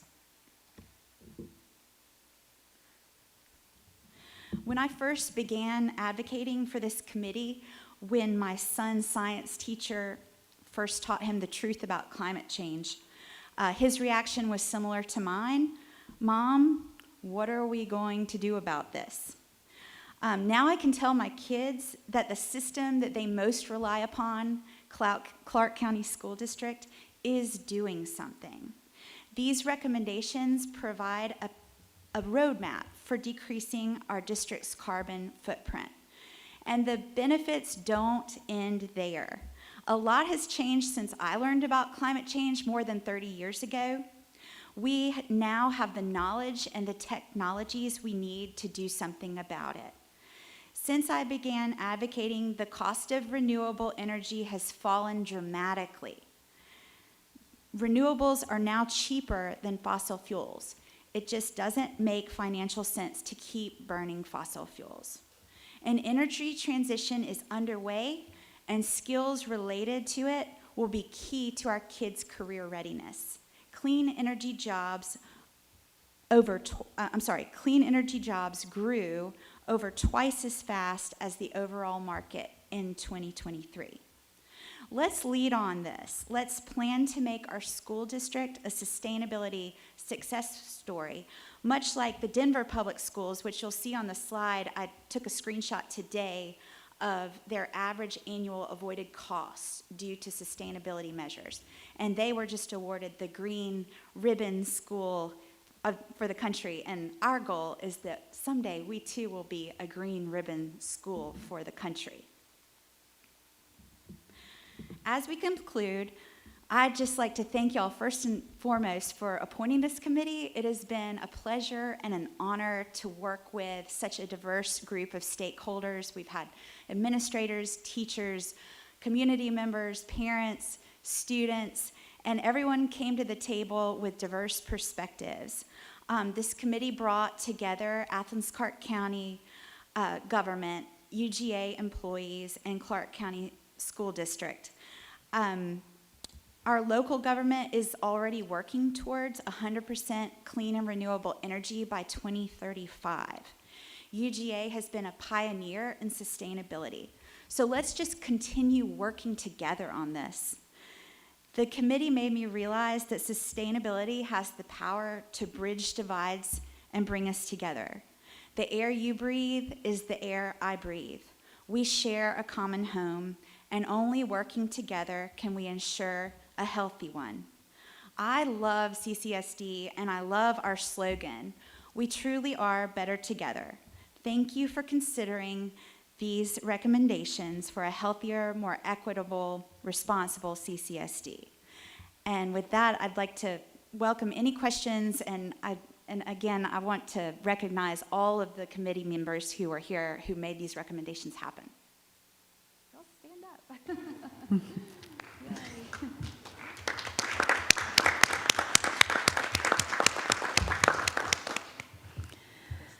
All right. Thank you so much, Mr. Green and Dr. Ramsey. And we really appreciate the year and a half that the committee took to gather monthly and sit in rooms and have hard conversations. I know that that's not easy. I would like to open up the floor for questions or comments or thoughts from board members for Mr. Green and Dr. Ramsey. So, Dr. Nix, I'm sorry. And I'm not a doctor. Oh, Miss, okay. You're doing awesome. Thank you. Ms. So Davis? I think Mr. Green asked if we had the full report. I thought I had the full report. Do we have the full report? Okay, because I thought I read it earlier, but I made that up. Okay, I'm good. Thank you. That's what I needed. Appreciate it. Okay. Other questions? We clearly couldn't get to everything. That report's long. We touched on our goals, but the kind of the how, those questions are answered in that lengthy report. Mm-hmm. Excellent. Thank you. And the recommendations are also tied to the district's goals in the report, so you can see that too. You're going to make me go look them up, aren't you? We try to make it easy enough for you where you didn't have to go searching elsewhere. Awesome. Thank you. Mr. Denson, I think you've got your hand. Yes, thank you. And yeah, I just want to thank Irwin and Ramsey for leading this effort with us. Y'all did a fantastic job. It was a pleasure working with y'all. And, I just want to really outline that there was literally hundreds of volunteer hours from experts and volunteers and staff, from folks at UGA, from folks at ACC Gov, all coming together and working on this. And I think once we all read through this full report, it is very impressive, very well articulated, very well researched, and kind of like was said, it doesn't just have like pie in the sky kind of goals. It has these goals, but also very specifics on steps that we can take to actually implement those steps and see about some change. Some of them very much low-hanging fruit. That was very intentional. There are some really ambitious goals, but there's also some very low-hanging fruit that we could be implementing very quickly. And so I look forward to this board having a discussion about which of these recommendations we would like to adopt in the future. Thank you. The others? Ms. Davis, you've got your mic on, or you? Okay. Okay. I just had a couple of, I think, kind of quick questions, if that's okay. So if you, as a committee and your subcommittees, were to pick, I don't know, 3 like really just ambitious goals for the district and the board to have discussions about and move forward, sort of like what's most immediate, do you all have any thoughts on that? Hiring someone to take this roadmap and just run with it. Okay. Yes, definitely hiring a district sustainability coordinator, but also that's number one. Number two would be creating a grant office position and hiring somebody to write the grants, because there's a lot of money being left on the table because we don't have somebody that's dedicated to researching those grants and writing those grants. And that was going to be my second question. When you mentioned that, I thought that was going to be recommended to be the same position, but you're saying 2 different positions, a coordinator and then a grant writer. Yes. I see. Okay. And then my last question, the cost-benefit analysis that you mentioned doing when new construction is coming up for the district, is that something that you all experienced that other districts do, or that is typically included in like a bid? Is it something that can be very easily implemented? Because that sounds like something that we could incorporate like really easily into bids and things like that. Did you all have any thoughts on that? Is that a common practice already?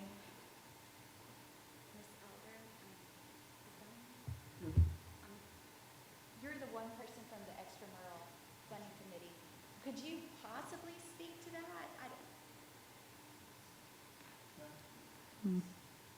Even, well, and I will say this, even if it's not something that other districts are doing, it is something that makes sense.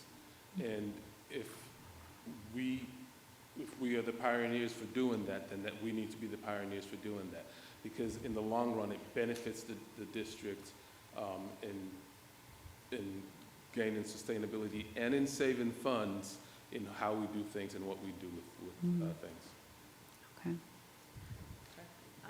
Just thinking through the conversations that we were having about this, the positions, and then where's the low-hanging fruit, I think to your point, coming up with processes that we can easily implement that will give the board options to move in our direction is going to be critical to implementing this.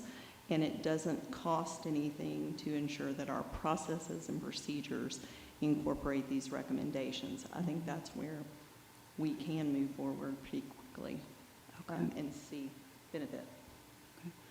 I only asked that because in the public health world, doing a CBA is a pretty standardized thing that is it's a practice that is very scientific, it is very procedural. And so if that already exists in like the sort of bidding environment in new construction, new builds, then that is something that we could do like very easily if it's already a common practice in that world. That's the only reason I asked that question, but. Yeah, I think that's doable.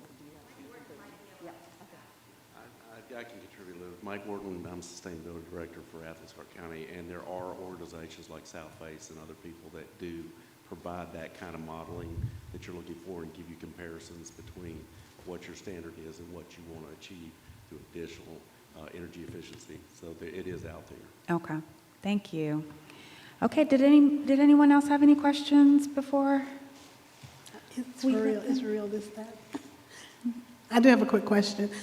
So given that sustainability is such a high priority and there is a promise of such a great benefit, how is this being implemented at the state level? Because again, most of our funding, most of our bids, most of our purchases go through a process. And so much to what so where is it at the state level in terms of a commitment from the state to include this as a part of their evaluation process for how we're spending the funds that they allocate to us? We certainly include in our recommendations many, many avenues for potential funding, and many of those are state-funded. The Georgia Finance Committee and the Georgia Environmental, I'm blanking on the name, all these names, but yes, there is alignment at the state level, and of course, we started this committee when there was great alignment at the federal level, and yes, that has changed, and it's not as easy as it used to be to get the funding for some of these initiatives, but I'm an optimist, and this clean energy transition is going to happen regardless of who's in charge, because it's already happening. It's 40% of the world's energy is now renewable. So we're well on our way, and people are realizing that it's cheaper. So. And I think the thing that we need to recognize is that the funding comes from the state of this. The district has the liberty to do up to a certain extent what they do with the funding from the state. So in the case of, say, for example, when we're building a new school, we get X amount of dollars from the state. The district can choose to use that money for LED lighting or for incandescent lighting. So whereas we do not have to be directed by the state to do that, the district has the ability to make the decision how they choose to spend the money that is coming from the state and implement some of these recommendations.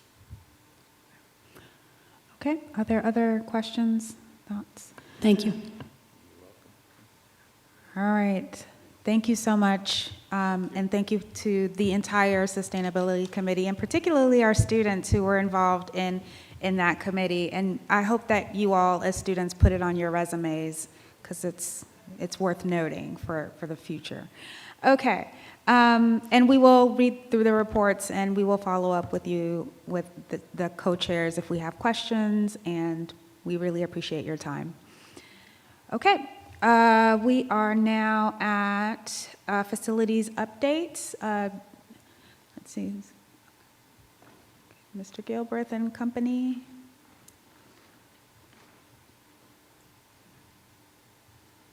Good evening. I'm here to do the facility update for Winterville Elementary School. All right, on this, we was doing some repairs during spring break over at Winterville. They had a roof leak over there, over the media center. So to prepare for this, they pressure wash and to remove excess debris, old seals and removal or, loose roof gravels.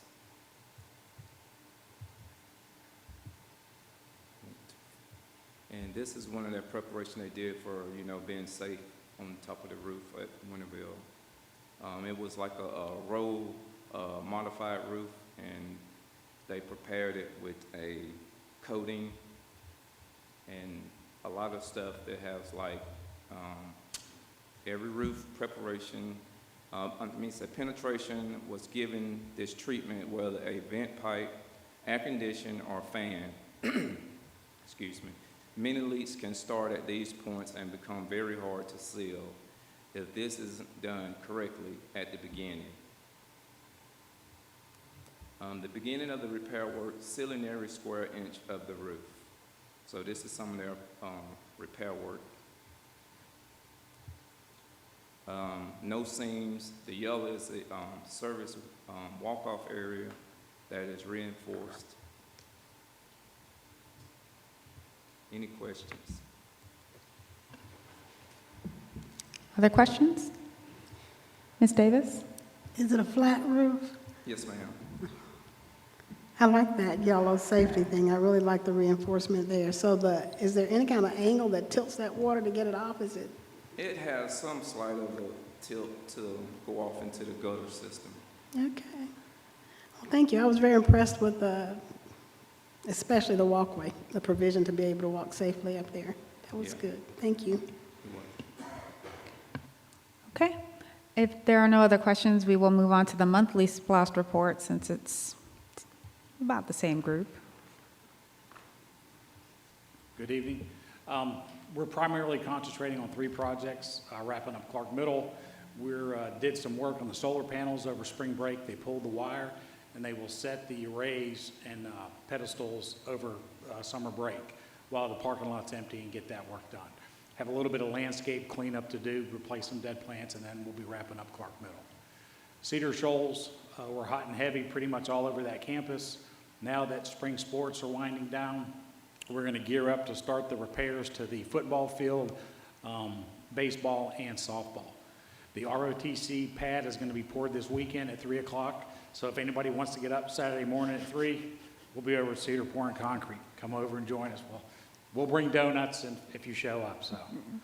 So that'll be going on. We're working in the Fine Arts building, getting ready to, we're renovating the drama area as well as the auditorium. New carpets going back in, new HVAC. And then over the summer, we'll renovate the other half of Fine Arts and get that done. But the big heavy lift is going to be the main admin area, upstairs and downstairs and media center. So that's going to be a big push this summer that we'll be doing. And then finally, Gaines Elementary, we're finalizing the planning for Gaines, and we'll be meeting with the staff, moving a modular unit from Cedar over to Gaines that will facilitate construction in the fall of their renovation and expansion. Thank you. Other questions? Ms. Hull. In the design for Gaines Elementary School, are we looking at redesigning the playground so that we have proper drainage system and so we can eliminate that problem? Yeah, we'll look at everything on the campus. Playground drainage is one of the components because we are extending each of the wings out to the sidewalk space. So we're gonna have to do some of that drainage around there, and we'll make sure we incorporate any ponding or, take care of that that's on the existing playground. Thank you. Yep. Other questions? I have two follow-up questions. One follow-up question for Gaines. In the local building committee meeting, are there conversations happening around what could be done with that construction that is sustainable? We've done a little preliminary work for Cedar for the potential to do some rough-ins for solar panels. What I would like to do is get the units installed at Clark Middle. Let's get some data. We know what it costs. Let's see what it can generate. And then potentially we can look at, where we could maybe have some provisions at Gaines. We're kind of locked in as far as the roof design that we have for the buildings and the addition that we're doing, so that may limit us there, but I think there's some things we can look at, potentially maybe try to get some infrastructure roughed in, so that in the future, if we wanted to add something, we'd be able to do that. Okay. All right, other questions?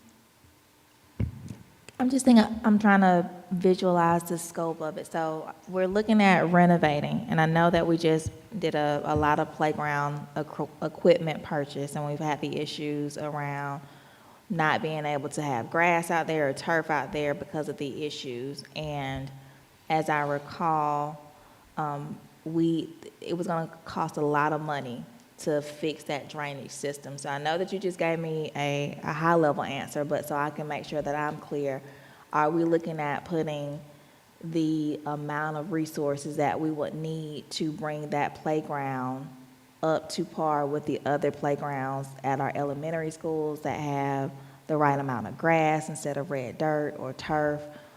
Is the scope of the renovation going to be able to include that? I know that from a turf standpoint, I think that there were several elementary schools, if not all, that received the same size turf area that you can utilize. The challenge with Gaines, other than the area where the basketball court is and the garden area that they have adjacent to Hillsman, there's not a lot of grass. So if you can't have multiple grass areas to rotate, come winter, your grass is going to be trampled to death by, 500 students out there on it every day. That's a fact of life. So unless you have a big campus, like say Whit Davis, that has multiple fields that you can kind of rotate the kids around and not concentrate on one area, you have a lot better chance of having your sod being able to withstand the pressures of the day-to-day school year, use.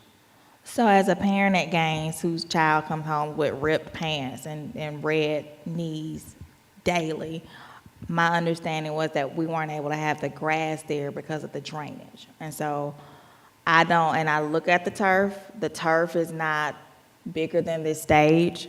So I want to make sure that as we are designing, because I want to make it so clear, what do you need from us as a board to give you what you need so that those babies have grass and not red dirt? Well, to put it in perspective, when we did the turf field at Clark Central, that was, I believe, a several $million-dollar project.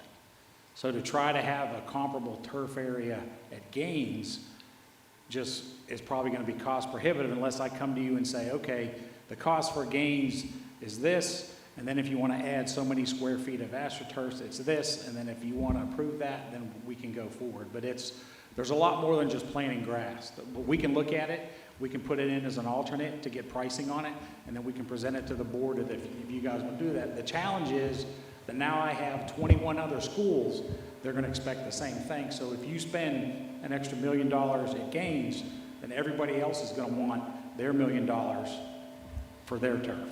So Dr. Hooker, when I look at the playground at Gaines and Barnett and Witt and other playgrounds, it's not equitable. And if we are at this point where we are just beginning to design, I will be a broken record until I get a clear understanding of what it's going to take to make that playground equitable for those children, because it is not. It goes beyond them not being able to play outside. We're requiring them to wear uniforms. We expect for them to look a certain way.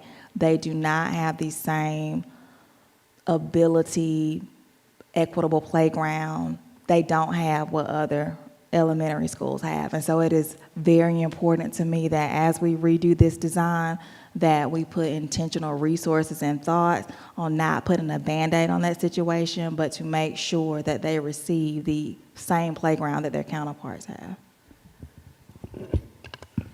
We can look into that. Thank you for bringing that to our attention. Yeah, I think including some options for the board to consider would be a really good path moving forward, especially knowing how this board tends to kind of feel around these certain topics. Giving us options, I think, is the best way to approach that. We can do that. Thank you. Ms. Davis. So my question is, I think we had a similar problem at Timothy, and we didn't put grass in. There was another material used for the playground there, area that we couldn't grow grass in. And I don't know if that was one of the considerations, but I definitely remember that as one of the equity issues of them not being able to have a place that the children could play safely and come home decent. And so again, if we could look at whatever that solution was at Timothy a few years ago, that might be another alternative to consider. There's several options out there we can look at. Okay. Are there other questions? Thank you so much, Mr. Gilbreth. And that concludes our presentations. And now we are at, well, no, it doesn't. But now we're at our consent agenda. And we've got items A through I that were discussed at our work session and agreed upon to vote as a collection. So if someone would like to make a motion. A motion that we vote on or accept the consent agenda as presented. Okay. I need a second. Second. All right. We've got a motion and a second on the floor. Is there any discussion? I don't think so, because it's a consent agenda. Okay. All in favor of approving the consent agenda, raise your hand high and say aye. Aye. And is there an opposition? No. Okay. So we've got 4-1, Ms. Palmer. And now we are at the item 12, February FY25 and March FY25 financial reports. We got that presentation during the work session. I don't think we need to do it again. So this is just a vote, right? Okay. So I need a motion. I move that we accept the February and March FY25 financial reports. Second. All right. Okay, there's a motion and a second on the floor. Any discussion? Okay, all in favor of approving the February and March FY25 financial reports, raise your hand high and say aye. Aye. All right, motion passes unanimously. Now we've got some policy actions to move forward for approval. We will start with A, approval of policy DF, revenues. I need a motion. I'll make a motion that we approve policy DF, revenues. I need a second. Second. Okay, motion made, Mr. Denson, seconded by Mr. Evans. All in favor of approving policy policy DF, raise your hand high and say aye. Aye. All right, there's a no vote? Nay. Okay, that motion passes 4-1. Now we are at B, AFC emergency closing. I need a motion. Make a motion that, sorry. Mr. Denson, go ahead. I'll make a motion that we accept policy AFC emergency closing. And I'll second it. All right, motion made, Mr. Denson, seconded by Mr. Evans. All in favor, raise your hand high, say aye. Aye. Okay, motion passes unanimously. Now we are at policy IHE, promotion and retention. I'll keep it going. I'll make a motion to approve policy IHE, promotion and retention. Second. All right, motion made by Mr. Denson, seconded by Ms. Hull. All in favor of policy IHE, raise your hand high, say aye.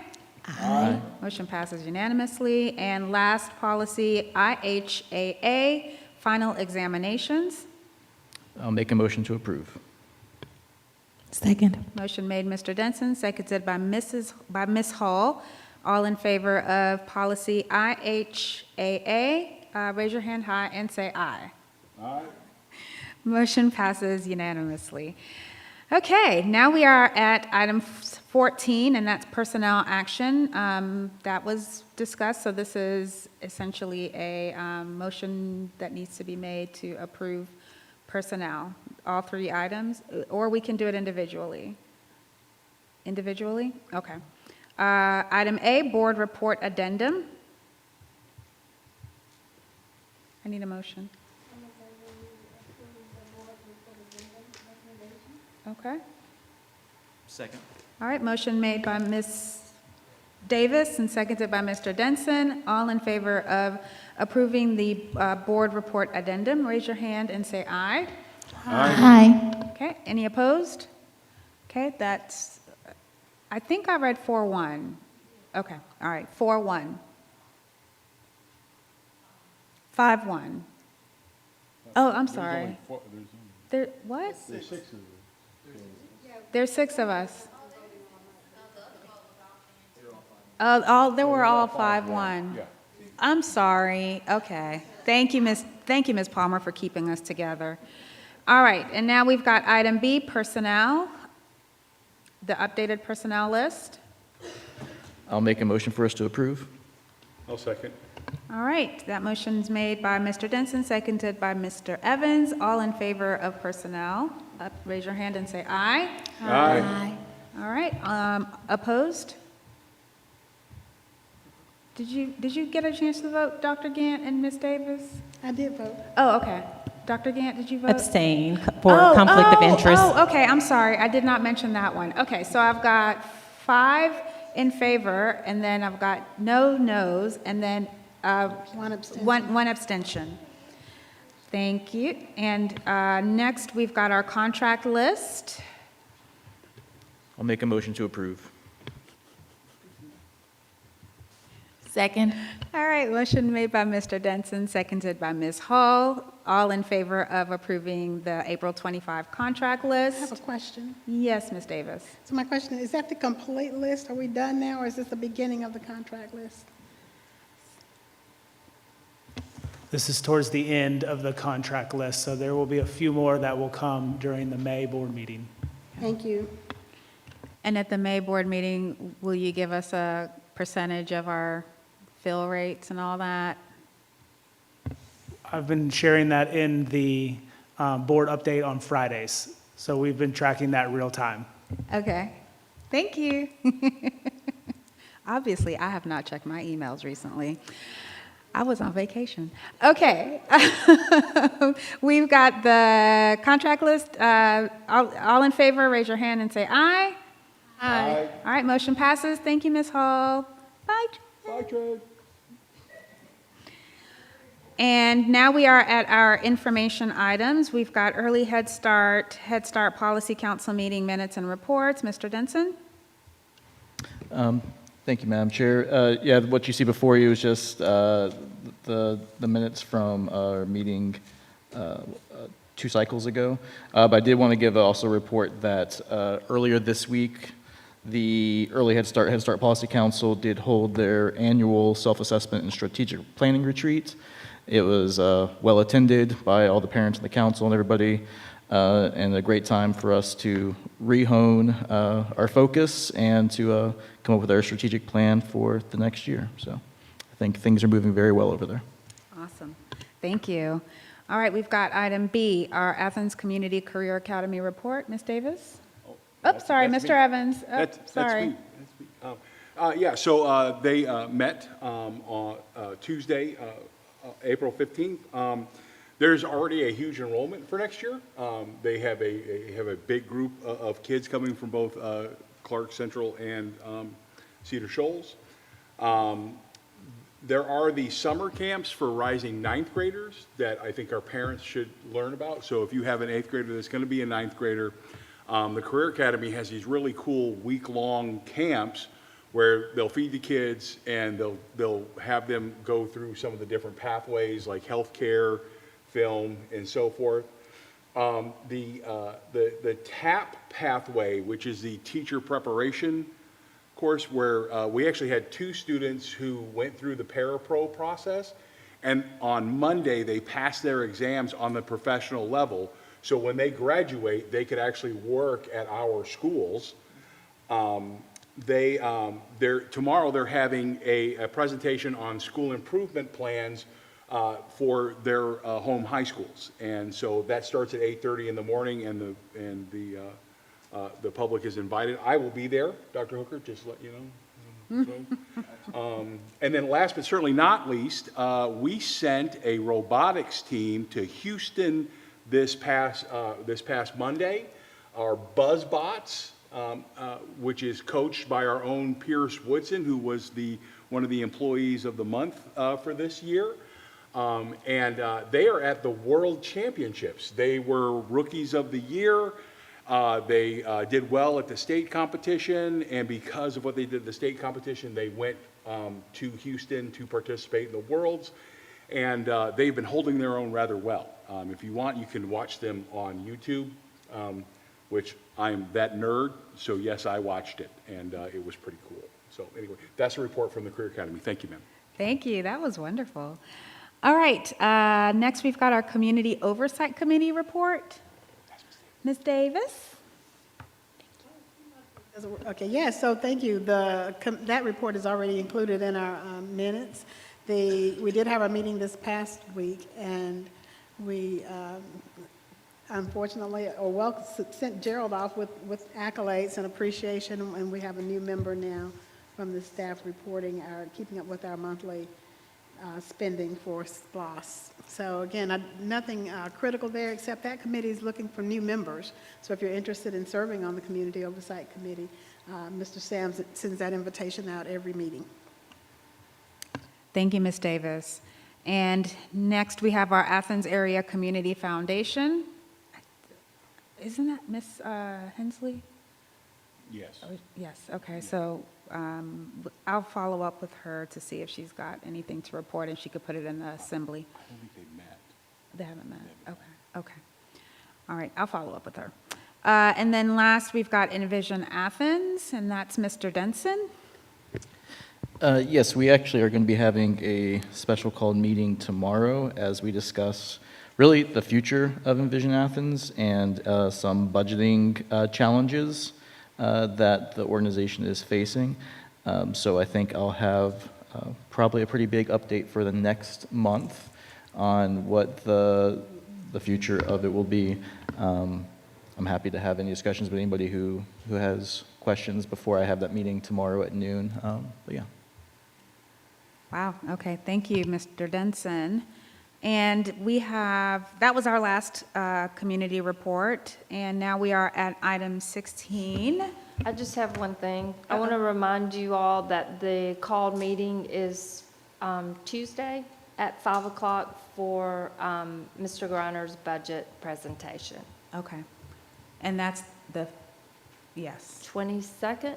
Okay. Yes. 22nd at 5 o'clock.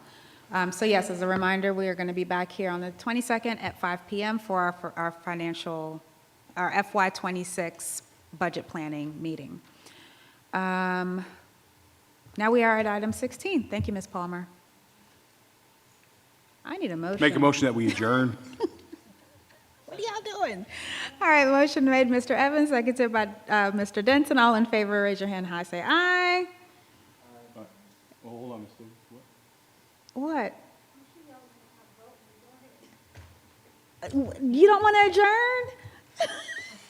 That motion passes 4-1.